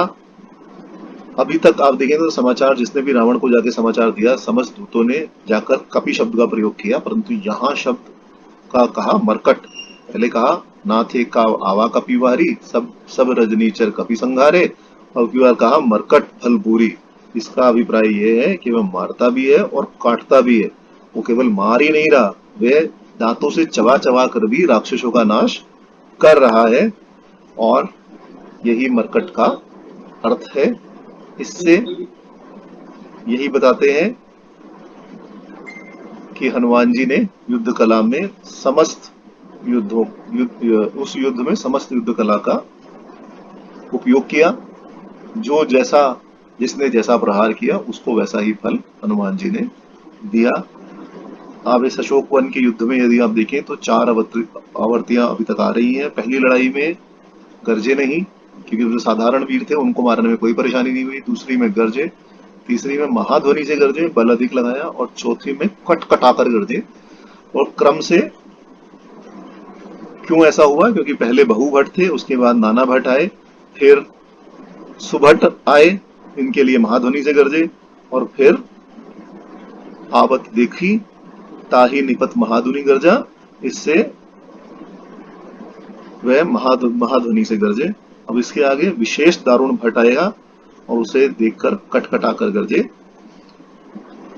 यह इस प्रकार से 4 आवृत्तियां आई हैं।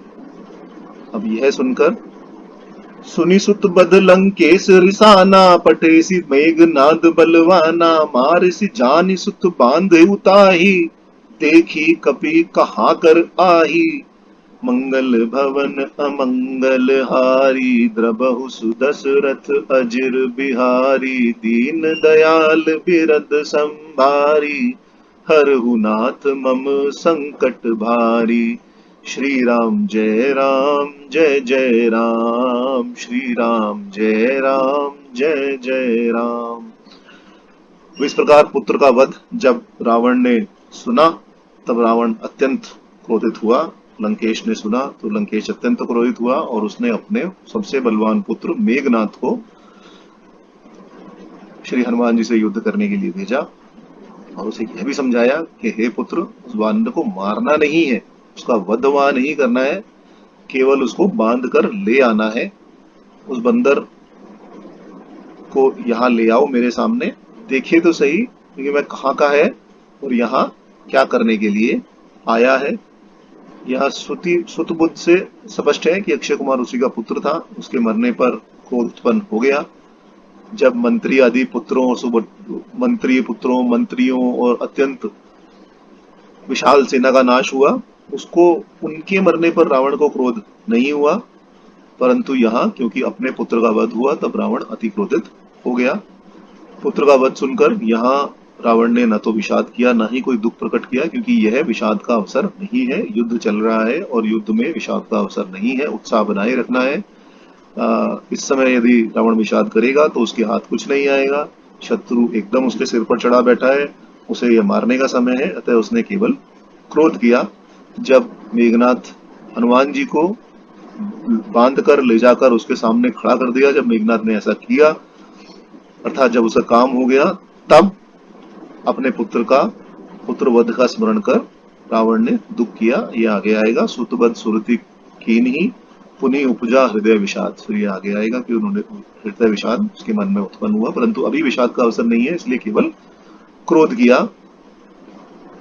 वाल्मीकि रामायण में लिखा है कि रावण को अपने प्रिय पुत्र के मारे जाने पर अत्यंत दुख हुआ, परंतु उसने मन को सावधान कर उस समय धैर्य धारण कराया, दुख प्रकट नहीं होने दिया, परंतु दुख रोष रूप से बाहर निकला, अतः वह अत्यंत क्रोधित हुआ। दूसरा क्रोध करने का कारण यह भी है कि रावण अत्यंत अभिमानी था और उसको यह अभिमान था कि जिसे समस्त संसार लंकेश नाम से जानता है, उस त्रिलोक विजयी लंकापति की लंका में ही, जहां समस्त जगत को अकेले जीतने वाले अनेकों वीर उपस्थित हैं, जहां देव सुर गंधर्व यक्ष किन्नर समस्त हाथ जोड़े खड़े रहते हैं, वहीं उसका पुत्र मारा गया। किसी ने इतनी धृष्टता की कि लंका में आकर ही उसके पुत्र को मार दिया, अतः उसको क्रोध उत्पन्न हो गया। यह भी अभिमान के कारण ही था कि पुत्रवध करने वाले का समूल नाश कर देना चाहिए। दूसरा, रावण लंका का राजा है और लंका में यदि कोई अपराध करे तो रावण उसको दंड देने का अधिकारी है, और हनुमान जी ने तो उसके पुत्र का ही वध कर दिया, अतः वह क्रोध क्यों ना करे, इसलिए वह क्रोधित हो गया। अब सुतवध और लंकेश दोनों का भाव यही है कि यह एक असंभव और अद्भुत घटना है कि रावण के जीते जी उसका प्रिय वीर पुत्र अपराधी के समान मारा जाए, वो भी वानर के द्वारा। ऐसा कौन है जिसने इतनी दृष्टा की, जो लंका में घुस आया, सेना का संहार किया, अनेकों रावण सेना के वीरों को मार डाला और अब अक्षय कुमार का भी वध कर दिया। अब अक्षय कुमार मारा गया, यह कहने का साहस किसी में नहीं हुआ, यह कहने का साहस किसी में नहीं हुआ। रावण के सामने जाकर उन्होंने केवल पुकार की और हनुमान जी के बल की प्रशंसा की, जिसका अर्थ यही निकला कि उसके बल के आगे अक्षय कुमार का बल नहीं चला, वह मारा गया, इसलिए किसी और को भेजो। और रावण ने हनुमान जी को तुरंत दंड देने के लिए क्रोधित होकर मेघनाथ को भेजा। अब इससे पता यह चलता है कि शायद रावण अभी मेघनाथ को नहीं भेजता, पहले अपने अनेक वीरों, जैसा कि वाल्मीकि रामायण में लिखा है कि अकंपन, अतिकाय, महोदर, अनिप इत्यादि अनेकों वीरों को भेजकर तब मेघनाथ को भेजा। परंतु अक्षय कुमार के वध से वह इतना दुखी हुआ, इतना द्रवित हुआ, इतना क्रोधित हुआ कि उसने महाबलवान इंद्रजीत को ही भेज दिया, क्योंकि रावण को मेघनाथ के बल पर पूरा भरोसा है। यह वाल्मीकि रामायण में उसने स्वयं कहा है कि तपोबल, शारीरिक बल, पराक्रम, अस्त्र बल और युद्ध कला में तुम मेरे समान ही हो। रण संकट में तुम्हारा स्मरण करते ही मुझे विजय का निश्चय हो जाता है, चिंताएं और मेरा दुख दूर हो जाता है। रावण को विश्वास है कि यदि यह देवराज इंद्र को भी जीत सकता है तो सबको मार सकता है। अब यदि आप उत्तरकांड देखें तो उत्तरकांड में जब श्री राम का लंकाभिषेक हो गया और श्री राम का दर्शन करने के लिए सप्तऋषि वहां आए, तब उन्होंने कहा कि आपसे अधिक वीरता तो लक्ष्मण जी ने दिखाई है, क्योंकि रावण को मारना तो आसान था, परंतु इंद्रजीत को मारना, मेघनाथ को मारना अत्यंत ही भयंकर कार्य था, जो लक्ष्मण जी ने पूर्ण किया। अतः आपके कार्य की महिमा तो है ही कि आपने रावण को मारा है, परंतु लक्ष्मण जी के कार्य की महिमा भी कुछ कम नहीं है। यदि वे आपसे अधिक नहीं है तो आपके समान तो है ही। ऐसा उन्होंने क्यों कहा? क्योंकि यदि आप ये कथा देखें कि रावण के मेघनाथ को इंद्रजीत का नाम कैसे मिला, तो एक बार जब राक्षस और देवताओं का युद्ध हो रहा था, तब मेघनाथ आकर युद्ध करने लगा, तब रावण ने उसको युद्ध से अलग बैठा दिया और बोला कि मेरे होते हुए तुम्हें युद्ध करने की आवश्यकता नहीं है। और रावण युद्ध करता हुआ देवताओं की सेना में घुस गया। वहां भगवान इंद्र के साथ रावण का युद्ध हुआ और भगवान इंद्र ने रावण को पकड़ लिया। तो जब मेघनाथ को यह पता चला कि उनके पिता को इंद्र ने बंदी बना लिया है, तब वह अत्यंत पराक्रम के साथ युद्ध करता हुआ शत्रु सेना में घुस गया और उसने अनेकों अस्त्रों का इस्तेमाल करते हुए भगवान इंद्र को हरा दिया और सर्वप्रथम अपने पिताजी को छुड़ाया और इंद्र को भी बांध लिया। तो जो कार्य रावण नहीं कर पाया वह उसके पुत्र ने संपन्न किया। तब कथा यह भी है कि ब्रह्मा जी लंका में आए और मेघनाथ को आशीर्वाद देकर वह इंद्र को छुड़ाकर ले गए। तो इस प्रकार रावण को मेघनाथ के बल पर संपूर्ण भरोसा था कि जो कार्य मैं भी नहीं कर सकता वह कार्य अवश्य ही मेघनाथ कर सकता है। इसलिए उसने पहले मेघनाथ को इसलिए उसने पूर्ण विश्वास के साथ मेघनाथ को भेजा कि यदि यह देवराज इंद्र को भी जीत सकता है तो सबको मार सकता है। इसके बल के विषय में कोई संदेह नहीं है। मेघनाथ नाम क्यों पड़ा? क्योंकि मेघनाथ नाम इसलिए पड़ा क्योंकि उसने जन्म लेते ही जैसी मेघों में कड़कड़ाहट होती है ऐसा भयंकर नाद किया और इसके कारण उसका नाम मेघनाद ही पड़ गया। अतः अर्थ यह भी है, यहाँ मेघनाद शब्द करने का अर्थ यह भी है कि जिस प्रकार हनुमान जी गरज रहे हैं और गरज गरज कर शत्रु सेना पर बरस रहे हैं, उसी प्रकार ये मेघनाद भी मेघ के समान गरजेगा, उसकी बराबरी करेगा। क्योंकि जब वह जन्म के समय इतनी जोर से गरजता है कि पृथ्वी ही कांप उठती है, तब वह इस समय क्यों नहीं गरजेगा। इसलिए यहाँ मेघनाद शब्द का प्रयोग किया। वाल्मीकि रामायण में लिखा है कि जब अक्षय कुमार को मारकर हनुमान जी ने रावण को अत्यंत विस्मित कर दिया, तब उसने मेघनाद को ही भेजा और मेघनाद को आज्ञा देते हुए उसने कहा कि तुम ब्रह्मा स्त्रवित हो, शस्त्र चलाने वालों में श्रेष्ठ हो, सुरासुर को शोकदाता हो, त्रैलोक्य में ऐसा कोई नहीं है जो तुमसे परास्त नहीं हुआ हो, तुम अपने भुजबल और तपोबल से सभी प्रकार से सुरक्षित हो, तपोबल में तुम मेरे समान ही हो। उस वानर की शक्ति और पुरुषार्थ तथा अपने बल का विचार कर अपने सामर्थ्य के अनुसार अपना बल दिखाओ। युद्ध क्षेत्र में जाते ही ऐसा करो कि मेरी सेना का नाश होना समाप्त हो जाए और तुम अकेले ही जाओ, क्योंकि उस बलवान शत्रु के सामने सेना तो ठहर नहीं सकती। इस प्रकार के अनेक वचन कहकर रावण ने मेघनाद को युद्ध के लिए भेजा। रावण ने मेघनाद से कहा, मारसी जानी सुत बांध ही ताही, अर्थात अक्षय कुमार कि तुम जाओ केवल और जाकर उसको बांध कर लाओ, उसको मारना मत। अक्षय कुमार जो अन्य वीर भेजे उनको ऐसा नहीं कहा, क्योंकि जम्बूमाली मंत्री पुत्र अक्षय कुमार के संहार से उसे पता लग गया कि वानर के सामने अस्त्र शस्त्र व्यर्थ है, हनुमान जी इन सबसे ऊपर है, वज्र भी हनुमान जी या कुछ नहीं बिगाड़ सकता, केवल दिव्यास्त्र से युक्त योद्धा ही उसको परास्त कर सकता है, और मेघनाथ ब्रह्मास्त्र से युक्त है और ब्रह्मास्त्र के ज्ञाता है। इसलिए रावण को उसके बल पर भरोसा है। रावण को यह भी निश्चय था कि मेघनाथ वानर को मार सकता है, हनुमान जी को मार सकता है, मार डालेगा, और इसीलिए उसका वध न करने की सलाह उन्होंने मेघनाथ को दी कि इसको यदि तुमने मार दिया तो असली शत्रु कौन है इसका पता मुझे चलेगा ही नहीं।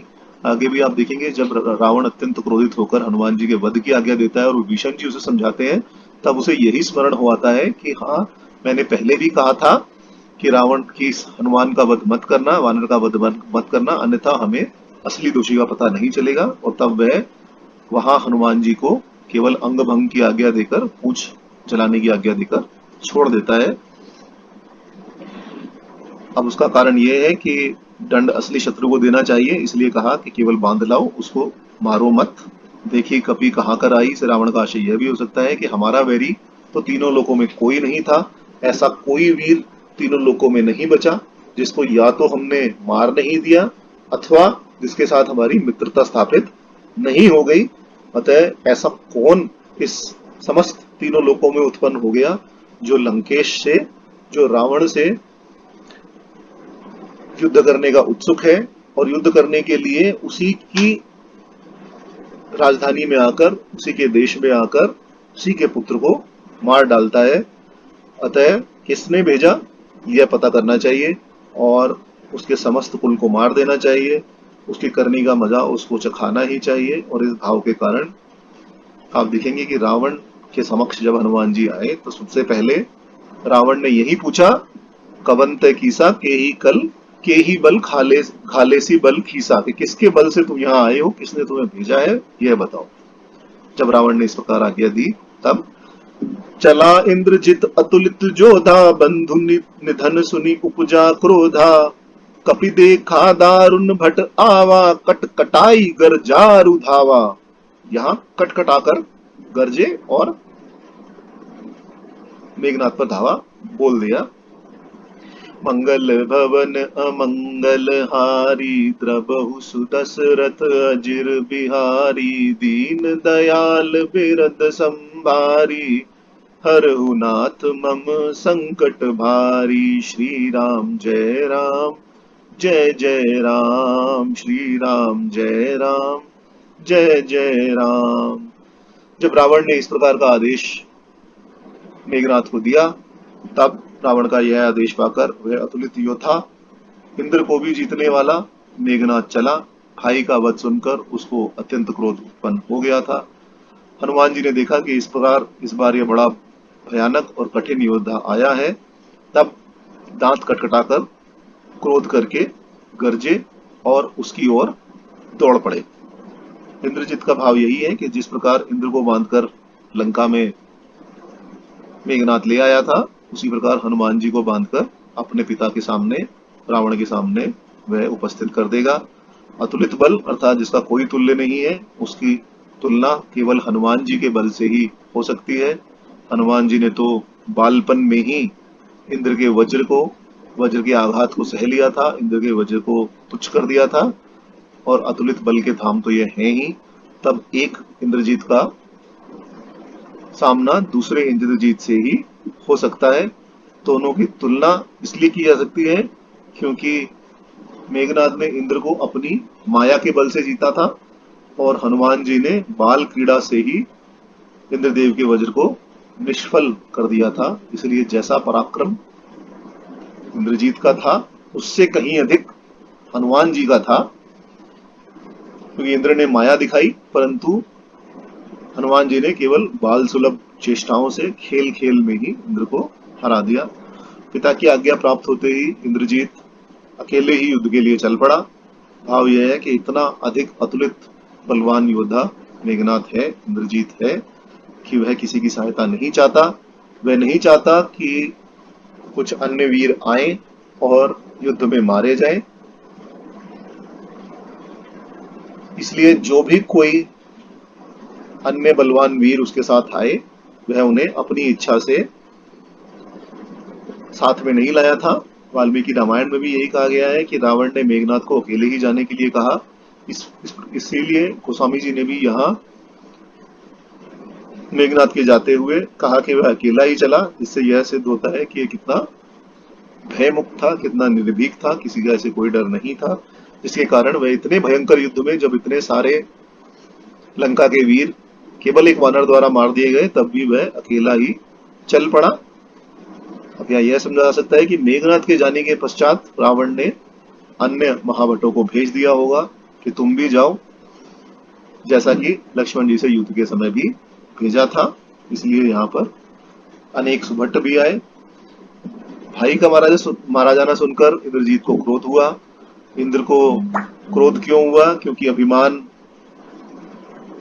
मेघनाथ में भी उतना ही भरा है जितना रावण में है। वह रावण का पुत्र है, दोनों अभिमानी है। उसमें भी इतना ही अभिमान है कि मेरे जैसे इंद्र को जीतने वाले योद्धा के रहते हुए मेरे ही भाई का वध एक वानर ने मेरे ही देश में कर दिया, मेरी ही नगरी में कर दिया। यह समझकर वह अत्यंत क्रोधित हुआ। रावण को क्रोध हुआ यह समझकर कि मैं इतना बड़ा राजा और मेरे पुत्र को वानर ने यही मार दिया, और मेघनाथ को यह क्रोध हुआ कि मैं इंद्र को भी जीतने वाला दुर्दर्श होता हूँ, मेरे होते हुए मेरे भाई को कैसे कोई मार सकता है। दोनों में अभिमान की मात्रा एक समान ही है। हनुमान जी की बुद्धि का अंदाजा आप यहाँ पर यह भी लगा सकते हैं कि यहाँ इंद्रजीत को देखते ही वह समझ गए कि अब कोई विशेष योद्धा आया है, इसमें अन्य राक्षसों की अपेक्षा अधिक बल है, और इसको हराने के लिए विशेष युक्ति का सहारा लेना पड़ेगा। इसलिए हनुमान जी कटकटाई गरजार धावा। हनुमान जी जोर से कटकटा होता, तो दांत पीसने लग गए कि क्रोध इतना हो गया कि इतने ज्यादा उत्तेजित हो गए कि वो अपने दांत पीसने लगे, कटकटाने लग गए दांत। और कटकटाना ही वानर की क्रोध मुद्रा है। यदि आप साधारण रूप से भी देखें तो जब दो वानर आपस में लड़ रहे होते हैं तो आप देखेंगे कि वो दांत कटकटाकर एक दूसरे को डराते हैं। तो यह सुलभ वानर मुद्रा है, जो वानर मुद्रा अत्यंत क्रोधित होने पर अपनाते हैं। यही हनुमान जी ने यहाँ अपनाई। कटकटाने लगे अर्थात क्रोध से दांतों को कटकट शब्द करते हुए गर्जना करने लगे और उसकी तरफ दौड़े कि आओ, हम तुम्हारे लिए तैयार बैठे हैं, देखें तुम में कितना बल है, तुम कितने वीर योद्धा हो। बाकी सबको तो मैंने परलोक पहुंचा ही दिया, अब तुम्हारी बारी है, तुम भी आ जाओ, तुमसे भी युद्ध करके देखते हैं कि तुम क्या चीज। गर्जन से यही बताया कि देखो, धावा से बताया कि दारुण भट्ट समझकर, हम तुम्हें अत्यंत बलवान वीर समझकर हम तुम्हें देखकर शंकित नहीं हुए हैं, और हमारा ना ही हमारा उत्साह कम हुआ है। इसलिए हम तुम हमारे पास क्या आओगे, हम ही तुम्हारे पास आते हैं। और बताते हैं तुम्हें कि हम क्या चीज हैं। इसलिए उसको इतना भयंकर वीर देखने के पश्चात भी हनुमान जी बिल्कुल नहीं घबराए और न ही उसको अपने पास तक आने दिया, खुद ही दौड़कर उसके पास पहुंच गए। अब इससे हम अंदाजा लगा सकते हैं कि हनुमान जी में उत्साह कितना है, उनका बल, वेग, निर्भीकता, युद्ध के लिए वे कितने उत्साहित हैं, यह सब हम पता लगा सकते हैं, क्योंकि ये साक्षात यहाँ प्रकट होते हैं कि किस प्रकार हनुमान जी युद्ध के लिए उत्सुक हैं। अब उससे युद्ध करने के लिए उन्होंने क्या किया? अति विशाल तरु एक उपारा, बिरथ कीन लंकेश कुमारा, रहे महाभट ताके संगा, गही गही कपि मर दई निज अंगा, मंगल भवन अमंगल हारी, द्रबहु सुदशरथ अजिर बिहारी, दीन दयाल बिरद संभारी, हरहु नाथ मम संकट भारी, श्री राम जय राम जय जय राम, श्री राम जय राम जय जय राम। तब हनुमान जी ने एक अत्यंत विशाल वृक्ष को उखाड़ लिया और लंकेश्वर के पुत्र को बिना रथ का कर दिया, अर्थात रथ नष्ट करके उसको रथ से गिरा दिया। उसके साथ जो अनेक अन्य बड़े बड़े योद्धा आए थे उनको पकड़ पकड़ कर हनुमान जी ने अपने अंगों से मसलकर उनका मर्दन कर दिया। अब हनुमान जी ने अक्षय कुमार के वध के समय केवल एक वृक्ष को जो वहां पड़ा था वह उठा लिया, क्योंकि उसमें अत्यंत बल की आवश्यकता नहीं थी, साधारण बल से काम चल सकता था। परंतु अब हनुमान जी ने एक बड़े विशाल वृक्ष को उखाड़ लिया और हनुमान जी की ओर फेंका, वृक्ष और मेघनाथ की ओर फेंका। मेघनाथ ने वृक्ष को अपनी ओर आता देखकर वह तुरंत ही आकाश में उड़ गया, परंतु उसके रथ, सारथी और घोड़े इत्यादि नष्ट हो गए। यह विद्या अक्षय कुमार में नहीं थी। मेघनाथ राक्षसी विद्या में अत्यंत निपुण था, इसलिए जैसे ही उसने देखा कि हनुमान जी ने एक बड़ा भारी वृक्ष उखाड़कर मेरी ओर फेंका है, वह तुरंत ही वहां से गायब हो गया, आकाश में चला गया। परंतु उसके जितने रथ, सारथी, घोड़े इत्यादि थे वह सब मर गए। इसलिए बिरथ कीन लंकेश कुमार को उन्होंने रथ से विहीन कर दिया। हनुमान जी ने अति विशाल वृक्ष उखाड़ा, क्योंकि जैसा भारी वीर वैसा ही भारी शस्त्र, इसलिए उन्होंने एक बड़ा भारी वृक्ष उखाड़ा। वहां अनेक वृक्ष उखड़े पड़े थे, क्योंकि रावण जी ने समस्त अशोक वाटिका तो उजाड़ ही डाली थी, परंतु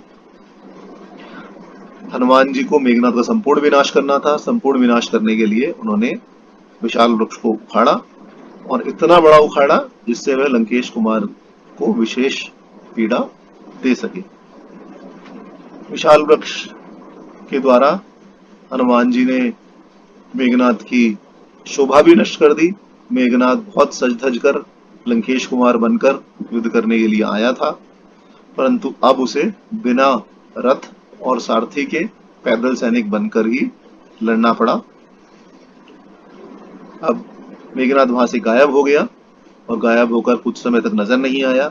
उतने समय तक जो महाभट उसके साथ आए थे उनसे युद्ध होने लगा, क्योंकि जब मेघनाथ अपनी मायावी शक्तियों से गायब होकर आकाश में चला गया तब हनुमान जी ने उतनी ही देर में, तो इससे आप देख सकते हैं कितनी तीव्र गति से हनुमान जी ने काम किया कि एक क्षण में वह गायब हुआ, आकाश में गया, दूसरे क्षण वापस आ गया और उस एक दो क्षण में ही हनुमान जी ने उसकी समस्त सेना का नाश कर दिया। पहले युद्धों में जो अन्य नेताओं के मारे जाने पर राक्षस भाग भाग कर रावण के पास जाते थे, कछुप मारे कछुप जाए पुकारे, परंतु यहाँ अभी मेघनाथ से युद्ध आरंभ नहीं हुआ है। पहले जो युद्ध का नेता था वह मारा गया, तो लोगों ने, रक्षकों ने जाकर, राक्षसों ने जाकर रावण के सामने पुकारा कि आप किसी और को भेजिए, आपके द्वारा भेजे गए वीर का तो नाश हनुमान जी ने कर दिया है। परंतु यहाँ अभी मेघनाथ से युद्ध प्रारंभ नहीं हुआ है, इस कारण जो उसके साथ आए थे वह भाग न सके। युद्ध में आप पीठ नहीं दिखा सकते जब तक आपका नेता अथवा राजा जिंदा है, इसलिए वह सभी मारे गए। यहाँ यह भी बताया कि हनुमान जी ने अत्यंत ही वेग से अपना अतुलनीय पराक्रम, निर्भयता और युद्ध कौशल दिखाया और बहुत जल्दी ही कार्य करते हुए उन्होंने समस्त सेना का नाश कर दिया। आगे, तिन्हि निपाति ताहि सन बाजा, भिरे जुगल मनु गज राजा, मुठिका मारी चढ़ा तरु जाई, ताहि एक क्षण मूर्छाई। महाभटों को मारने के बाद, क्योंकि हनुमान जी ने मेघनाथ के, इंद्रजीत के रथ का नाश कर दिया था और उसको बिना रथ की कर दिया था, तब महाभटों को मारने के बाद हनुमान जी और मेघनाथ में मल्ल युद्ध होने लगा, कुश्ती होने लगी, हाथ से हाथ भिड़ाकर युद्ध होने लगा। उसे देखकर ऐसा लगता था कि मानो दो गजराज एक दूसरे से भिड़ रहे हों, दो हाथियों की भिड़ंत एक दूसरे से हो रही हो। हनुमान जी उसे एक मुक्का मारकर वृक्ष पर जा चढ़े, जिससे मेघनाथ को एक क्षण के लिए मूर्छा आ गई।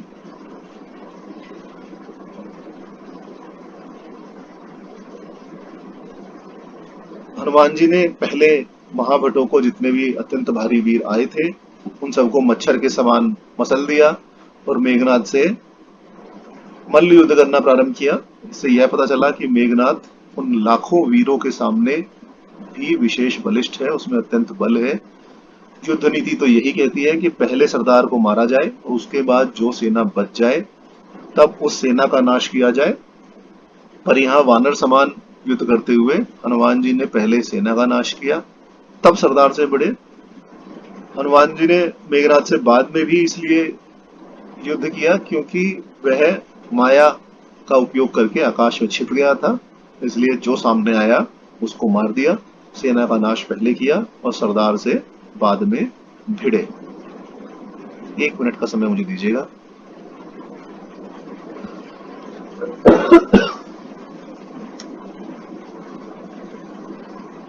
ये कहां से आता है यार, ये ना बहुत गले में लगते हैं मेरे, क्षमा चाहता हूं। अब यह प्रश्न यह हो सकता है कि मेघनाथ के पास तो अनेकों दिव्य अस्त्र शस्त्र थे, तब उनके रहते हुए उसने हनुमान जी से मल्ल युद्ध क्यों किया। जैसा कि मैं आपको बता चुका हूं कि हनुमान जी अपने साथ कोई अस्त्र शस्त्र लेकर नहीं आए थे, वह अकेले ही मंदरांचल से लंका की तरफ आए थे और यहाँ आकर उन्होंने जो उनके सामने आया, चाहे वह लोहे का डंडा हो, चाहे वह सोने का खंबा हो, चाहे वह पेड़ ही हो, उन्होंने उसी से युद्ध किया। और जब मेघनाथ ने यह देखा कि हनुमान जी के पास कोई अस्त्र शस्त्र नहीं है, तब हनुमान जी, जैसा कि मैंने कहा, तब हनुमान जी को यह देख करके उनके पास कोई अस्त्र शस्त्र नहीं है और वो अपने हाथों से ही लड़ रहे हैं, मेघनाथ जो कि अत्यंत अभिमानी था, जिसको अपने बल पर अत्यंत गर्व था, उसने हनुमान जी से मल्ल युद्ध ही करना आरंभ किया कि आओ देखें तुम्हारे में कितना बल है। यदि मैं अस्त्र शस्त्र लड़ूंगा तो तुम्हारे बल का उचित पता नहीं चल सकेगा, इसलिए आओ कुश्ती लड़ते हैं, जिससे पता चल सके कि तुम्हारे में कितना बल है और मेरे में कितना बल है।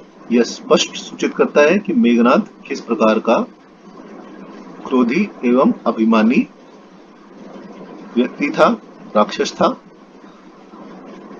अब उसने सोचा कि यदि दूसरा रथ, यह भी हो सकता है कि मेघनाथ ने सोचा कि यदि मैं दूसरा रथ मंगवाऊंगा तो यह भारी वृक्ष फिर मारेंगे और फिर मेरे रथ का नाश कर देंगे, इसलिए मल्ल युद्ध ही करते हैं, क्योंकि यदि मल्ल युद्ध करेंगे तो मुझसे जीत तो नहीं पाएगा, क्योंकि है तो वानर ही और मैं हूं राक्षस, तो राक्षस से वानर का कहाँ मुकाबला, कहाँ तक बली होगा।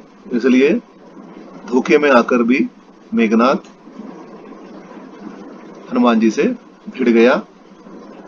हनुमान जी के बल का मर्म नहीं जान पाया। यदि मर्म जान जाता और विचार पूर्वक, बुद्धि पूर्वक अपना दिमाग लगाता कि हनुमान जी में कितना बल हो सकता है, तब शायद मल्ल युद्ध नहीं करता, क्योंकि वह पहले ही देख चुका है कि इतने सारे महाबलवानों का, लंका के बलवानों का हनुमान जी नाश कर चुके हैं। और जो वानर इतने वानरों का, इतने राक्षसों का नाश करने में समर्थ है, जो अक्षय कुमार जैसे वीर को भी मार सकता है और 7 मंत्रियों का भी वध कर सकता है, तब वह कितना बलवान होगा उसके बल का अंदाजा लगाया जा सकता है। परंतु अभिमान के कारण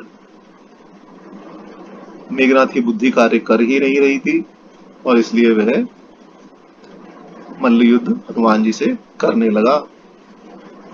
एक कारण यह भी हो सकता है कि मल्ल युद्ध पशु युद्ध है, पशु एक दूसरे से आपस में भिड़ते हैं, हनुमान जी यहाँ पशु रूप में है, इसलिए मेघनाद ने कहा कि मैं तुझसे देवताओं अथवा मनुष्यों के समान युद्ध नहीं करूंगा, मैं तुझसे तेरे से उचित जो युद्ध है पशु युद्ध ही करूंगा और तुझे बताऊंगा कि मुझ में कितना बल है। इस अभिमान के साथ वह हनुमान जी के साथ भिड़ गया ताकि दोनों में बराबर का युद्ध हो सके। अब मेघनाथ को अपने बल परीक्षा की भी इच्छा थी, क्योंकि वह वहीं बैठा था, उसी सभा में बैठा था जब राक्षसों ने जाकर कहा कि प्रभु मरकट बलपूरी, और इसीलिए रावण ने बलवान मेघनाथ को भी भेजा। दोनों गजराज की भांति भिड़े, हाथी सूंड में सूंड लपेटकर मस्तक से मस्तक भिड़ाकर एक दूसरे से लड़ते हैं, बल प्रदर्शन करते हैं। इसी प्रकार हनुमान जी और मेघनाथ जी की भुजाएं लिपटी हुई हैं, माथे से माथा भिड़ा हुआ है। मल्ल युद्ध में अस्त्र शस्त्र नहीं चलते, केवल मुक्के लात घूसे से ही प्रहार होता है। तो हनुमान जी ने अपना हाथ छुड़ाकर एक ऐसा घुस्सा, एक ऐसा मुक्का मेघनाथ को मारा कि मेघनाथ वहीं गिर गया और एक क्षण के लिए उसे मूर्छा आ गई। जहाँ हनुमान जी ने सोचा शायद ये मर गया, इसलिए हनुमान जी पेड़ पर चढ़े, फिर देखें अब कौन आता है, परंतु वह मरा नहीं था, उसको केवल एक क्षण के लिए मूर्छा ही आई थी। गजराज से उपमा देने का कारण यह भी है कि जैसे यह कपिराज है वैसे ही वह राक्षस राज है, और यह हनुमान जी नर राज के आज्ञाकारी है और वह राक्षस राज का आज्ञाकारी है। इस कारण गजराज से गजराज भिड़ने की उपमा यहाँ दी गई, दोनों का बल दिखाने के लिए। मुठिका मारी का भाव यह है कि भिड़ते ही, जैसे ही उससे भिड़े तब इन्होंने तुरंत ही अपना मल्ल युद्ध का कौशल दिखाया। हनुमान जी ने मल्ल युद्ध का कौशल दिखाया, कैसे फुर्ती से भिड़े, एक घूसा मारा, वो नीचे गिर गया और ये कूदकर पेड़ पर चढ़ गए आगे के लिए सावधान रहने के लिए। भिड़ते ही मारना यह बुद्धि है, एक घूसे से ऐसे वीर को मूर्छित कर देना बल है, इसीलिए हनुमान जी बल बुद्धि निधान है। हनुमान जी ने, अब आप यहाँ प्रश्न यह हो सकता है कि हनुमान जी ने जब वह मूर्छित हो गया था तब उसको मारा क्यों नहीं, तब मूर्छित को यह क्यों नहीं सुनिश्चित किया कि अभी शायद यह मूर्छित हो तो इसको मार ही देते हैं, इसका सिर कुचल देते हैं, ऐसा हनुमान जी ने क्यों किया? क्योंकि प्राचीन काल में सतयुग और त्रेता और द्वापर के बीच का समय था, और उस समय युद्ध नियम शायद यही था कि मूर्छित को मारना धर्म विरुद्ध समझा जाता होगा, इसलिए हनुमान जी ने उस नीति का पालन किया, और अन्य वीर जो संग थे उनको तो पहले ही समाप्त कर दिया था, अब कोई है नहीं जिससे लड़े, इसलिए हनुमान जी वृक्ष पर चढ़ गए और वहां से देखेंगे कि कोई आता हो तो इसके तो कोई अन्य आएगा तो बहुत अच्छा, और यदि यह मूर्छा से उठेगा तो इससे हम पुनः युद्ध करेंगे। यही कारण हो सकता है कि मेघनाद ने भी, जब लक्ष्मण जी मूर्छित हो गए तब मेघनाद ने लक्ष्मण जी को भी नहीं मारा, वह केवल उनको मूर्छित करके छोड़ गया, जिससे यही पता चलता है कि मूर्छित को मारना धर्म के विरुद्ध था। हनुमान जी, अब यहाँ आप देखें तो हनुमान जी की मुट्ठी और मेघनाथ का ब्रह्मास्त्र दोनों में बराबर का बल दिखाया गया है।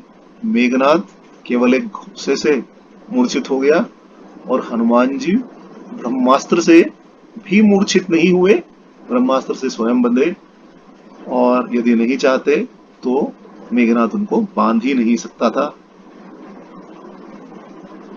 अब यहाँ पहले हनुमान जी का वृक्ष पर चढ़ना कहा और उसके बाद मेघनाथ का मूर्छित होना कहा, और इस प्रकार दिखाया कि हनुमान जी में कितना आत्मविश्वास भरा हुआ है, उन्हें अपने बल पर, उन्हें श्री राम के राम नाम पर, उनको प्रभु की आज्ञा पर, उनको माता सीता के आशीर्वाद पर इतना भरोसा है कि उनको यह दृढ़ विश्वास है, यह भरोसा है कि यदि मैं इसको मुक्का मारूंगा तो यह मर जाएगा, और यदि मरा नहीं तो मूर्छा तो अवश्य ही आएगी, इसलिए जैसे ही घूसा मारा वैसे ही तुरंत पेड़ पर चढ़ गए, वृक्ष पर चढ़ गए।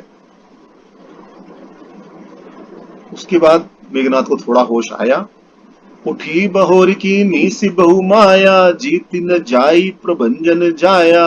फिर उसने उठकर बहुत माया की, परंतु पवनसुत श्री हनुमान जी उससे जीते नहीं जा सके। अब उसको ये तो समझ आ गया मेघनाथ को कि मल्ल युद्ध में मैं इनसे नहीं जीत सकता हूं, यदि मैं इनसे मल्ल युद्ध करूंगा तो कभी भी नहीं जीत पाऊंगा। इसलिए उसने मायापूर्वक युद्ध करना प्रारंभ किया, परंतु हनुमान जी से वह जीत नहीं पाया। हनुमान जी इतने पराक्रमी वीर बलशाली हैं कि हनुमान जी से वो मेघनाथ हरा नहीं पाया। अब क्योंकि वह मेघनाथ हनुमान जी के बल का मर्म पा गया था, शरीर के बल से हार गया था, इसीलिए माया की माया से हारेगा तब ब्रह्मास्त्र चलाएगा, जिसके लिए रावण ने इसको यहाँ भेजा था। बहु माया से यह बताया कि जितनी भी माया उसको आती थी वह सभी माया उसने हनुमान जी के सामने उपयोग की, परंतु हनुमान जी से जीत नहीं पाया। जो जो माया वह इस्तेमाल करता था उसका हनुमान जी वहीं निराकरण कर देते थे, वहीं उसको समाप्त कर देते थे, उसको काट डालते थे।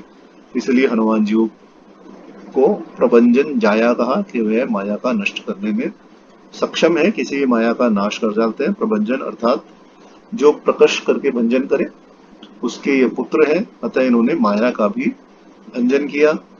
भाव यह है कि जितने भी भूत प्रेत पिशाच आदि है वह सब पवन में उड़ जाते हैं। इस कारण आप देखें तो जब नजर उतारी जाती है या कोई टोना किया जाता है या नजर भी उतारी जाती है तब वो पीछे फेंक दिया जाता है, पीछे की तरफ फेंक दिया जाता है, क्योंकि सब पवन में उड़ जाता है। जब हनुमान जी द्रोणांचल से संजीवनी लाए तब इन्होंने कालनेमी की माया को भी तोड़ा था, इसलिए वहां भी युद्ध कांड में आप देखेंगे वहां भी यही शब्द आया है, चला प्रभंजन सुत बलभाषी। प्रभंजन सुत बलभाषी वहां चला, और यहाँ भी प्रभंजन माया हनुमान जी को कहा गया। माया का विस्तार लंका कांड में लिखा गया है, इसलिए यहाँ नहीं लिखा। मेघनाथ अत्यंत माया करने के बाद भी हनुमान जी को नहीं जीत पाया, इसलिए बताया, इसलिए यह सूचित किया कि हनुमान जी का कोई भी छिद्र, किसी भी प्रकार की कोई भी कमी उसे हनुमान जी में नजर नहीं आई। वाल्मीकि रामायण में तो लिखा ही है कि किसी भी प्रकार की कोई भी कमी, कोई भी छिद्र एक दूसरे का किसी को नजर नहीं आता था, दोनों ही समान पराक्रमशाली थे। तब मेघनाथ यह विचार करने लगा कि यह अस्त्र शस्त्र से तो अवध्य है, इसको किस प्रकार से पकड़ा जाए। ततुस्ते लक्ष्य या विहामने सर्वेष्टा संपदा, जगाम चिंता महती महात्मा, अवध्यम तस्य कप्ये समीक्षम कथ निगेच्छति निराहतम। यह सोचकर उसने अब कोई और चारा नहीं रहा, मल्ल युद्ध कर लिया, माया का इस्तेमाल कर लिया जितनी उसको आती थी, परंतु उससे भी हनुमान जी को हरा नहीं पाया। तब उसने ब्रह्मास्त्र का प्रयोग किया। ब्रह्म अस्त्र ते ही साधा, कपि मन कीन विचार, जो न ब्रह्म सर हूँ, महिमा मिटई अपार सियावर, रामचंद्र भज जय शरणम। अब कुछ महानुभावों ने कुछ महात्माओं ने अपने विचार प्रकट किए हैं कि ब्रह्मास्त्र एक अस्त्र था जो कि स्मरण करने पर आपके समक्ष उपस्थित हो जाता था। दूसरा, कुछ महात्माओं ने यह भी लिखा है कि ब्रह्मास्त्र केवल एक मंत्र था जो कि उल्टा गायत्री मंत्र पढ़ने पर सिद्ध हो जाता था, और उल्टा गायत्री मंत्र और कुछ बीजाक्षर मंत्र थे जिनको लगाने से यह मंत्र सिद्ध हो जाता था, और यह मंत्र सिद्ध होने के पश्चात ब्रह्मा जी प्रसन्न होते थे, और ब्रह्मा जी के प्रसन्न होने से आप त्रिलोक का विनाश करने में, ब्रह्मास्त्र के द्वारा त्रिलोक का विनाश करने में शक्तिशाली बन जाते थे। द्वापर के अंत में यदि आप देखें महाभारत के युद्ध में, तो भीष्म, द्रोण, अश्वत्थामा और अर्जुन ही इसका प्रयोग कर सकते थे। तो केवल 4 ही वीर थे महाभारत में जो ब्रह्मास्त्र का प्रयोग कर सकते थे। इनमें से भी अश्वत्थामा इसका निराकरण करना, इसका उपसंहार करना नहीं जानते थे, और इसी कारण अश्वत्थामा को श्री कृष्ण से शाप की प्राप्ति हुई। यह समस्त अस्त्रों में श्रेष्ठ और अमोघ माना जाता है। इसको साधा अर्थात इसका संधान किया, धनुष बाण पर चढ़ा लिया, धनुष बाण पर तीर चढ़ाकर मंत्र के द्वारा उसको अभिमंत्रित किया। और जब हनुमान जी ने देखा कि मेघनाथ ने ब्रह्मास्त्र का संधान कर लिया है, तब हनुमान जी ने मन में विचार किया कि यदि मैं ब्रह्मास्त्र का मान न रखूं, अर्थात जैसे मैंने समस्त राक्षसी माया को नष्ट कर दिया है, व्यर्थ कर दिया है, वैसे ही यदि मैं ब्रह्मास्त्र को भी व्यर्थ कर दूं तो उसकी जो अपार महिमा इस तीनों लोकों में व्याप्त है, वह अपार महिमा मिट जाएगी। इसलिए मुझे ऐसा नहीं करना चाहिए।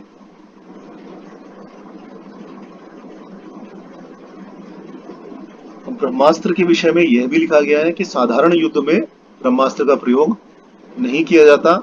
मेघनाथ जब सब प्रकार से हार गया, तब उसने ब्रह्मास्त्र का प्रयोग किया। जब उसने देखा कि मेरी समस्त सेना मर्दित हो गई है और मेरा और उसका मान अभिमान खत्म कर दिया है हनुमान जी ने, तब बड़ी शीघ्रता से ब्रह्मास्त्र से उसने हनुमान जी को बांध लिया। पहले हनुमान जानकी जी संवाद में हम यह देख ही चुके हैं कि हनुमान जी सब काम सोच विचार कर करते हैं, कभी भी आवेश में आकर कोई काम नहीं करते। सहसा विदित न क्रियाम विवेका परमा पदाम पदम। अपने विवेक का हर पद पर हर कदम उठाते हुए वह उपयोग करते हैं और उसके बाद ही वह कोई भी कार्य करते हैं। वैसे ही हमने यहाँ भी देखा कि उन्होंने ब्रह्मास्त्र के विषय में विचार किया। हालांकि हनुमान जी चाहे तो ब्रह्मास्त्र को न भी माने, क्योंकि ब्रह्मा जी द्वारा यह वर तो उनको बचपन में ही दिया जा चुका है कि ब्रह्मास्त्र भी उनका कुछ नहीं बिगाड़ पाएगा। चाहते तो नहीं मानते, परंतु ब्रह्मास्त्र साधते ही इनको पता चल गया कि अब मेघनाथ मेरे ऊपर ब्रह्मास्त्र का प्रयोग करेगा। यदि ब्रह्मास्त्र को भी मैं नहीं मानूंगा और निष्फल कर दूंगा तो इसकी जो अपार महिमा तीनों लोकों में है वह समाप्त हो जाएगी। इसलिए हनुमान जी न तो मेघनाथ के बल से हारे, न उसकी माया से ही हारे और न ब्रह्मास्त्र से ही हारे। ब्रह्मास्त्र का केवल मान रखने के लिए हनुमान जी ने अपने आप को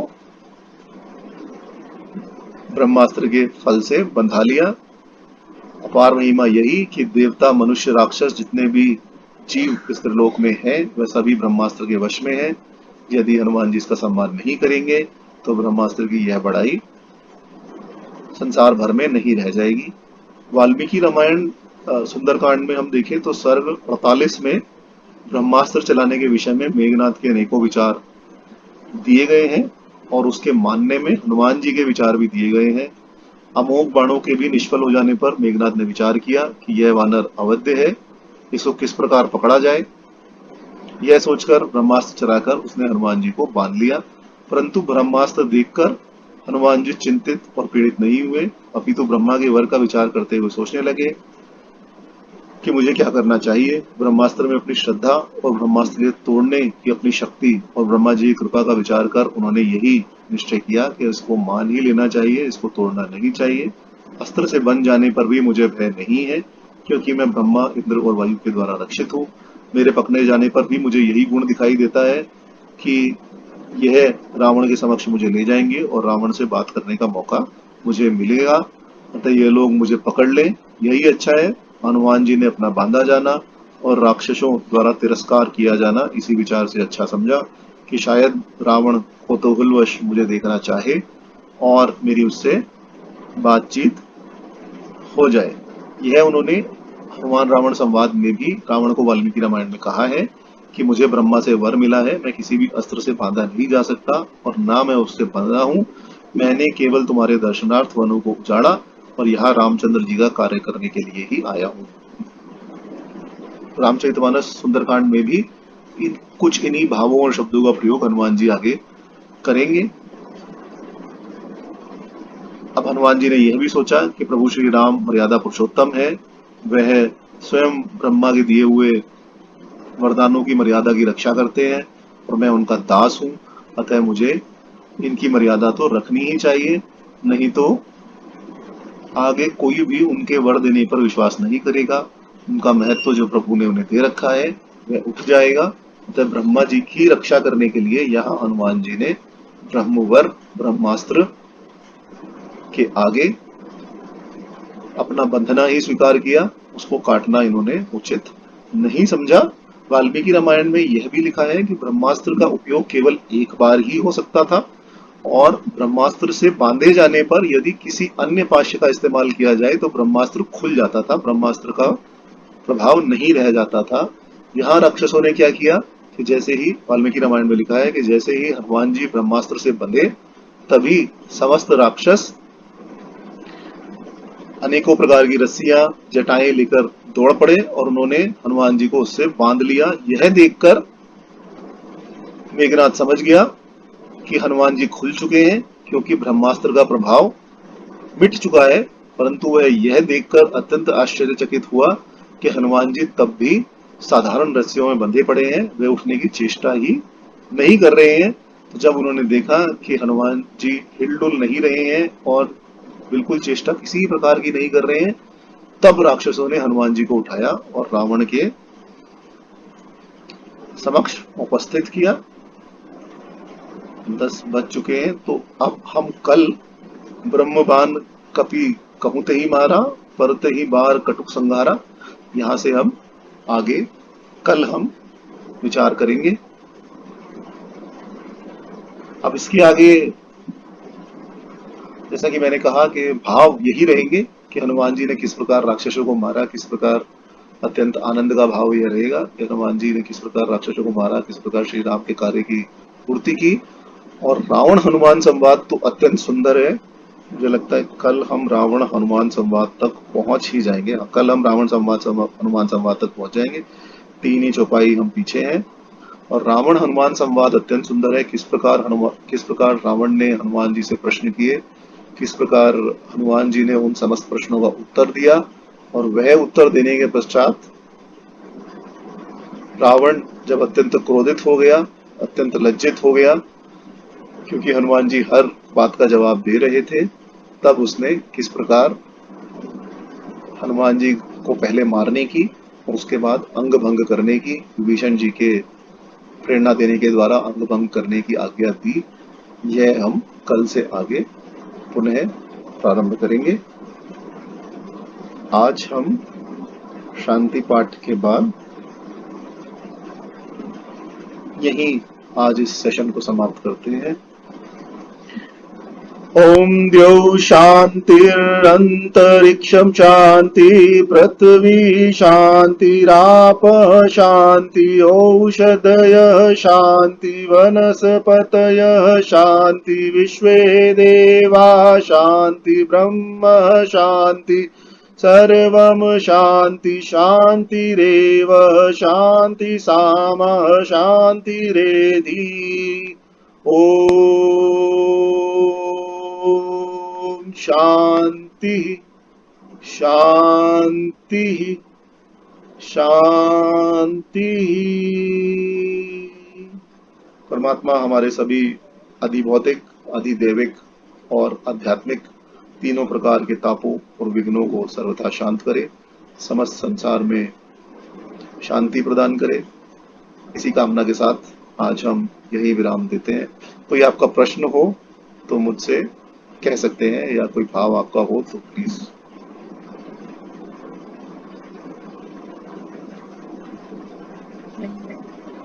आपकी वाणी सुनकर हमको आनंद लगता है। जी आपकी आवाज नहीं आ रही है स्पष्ट।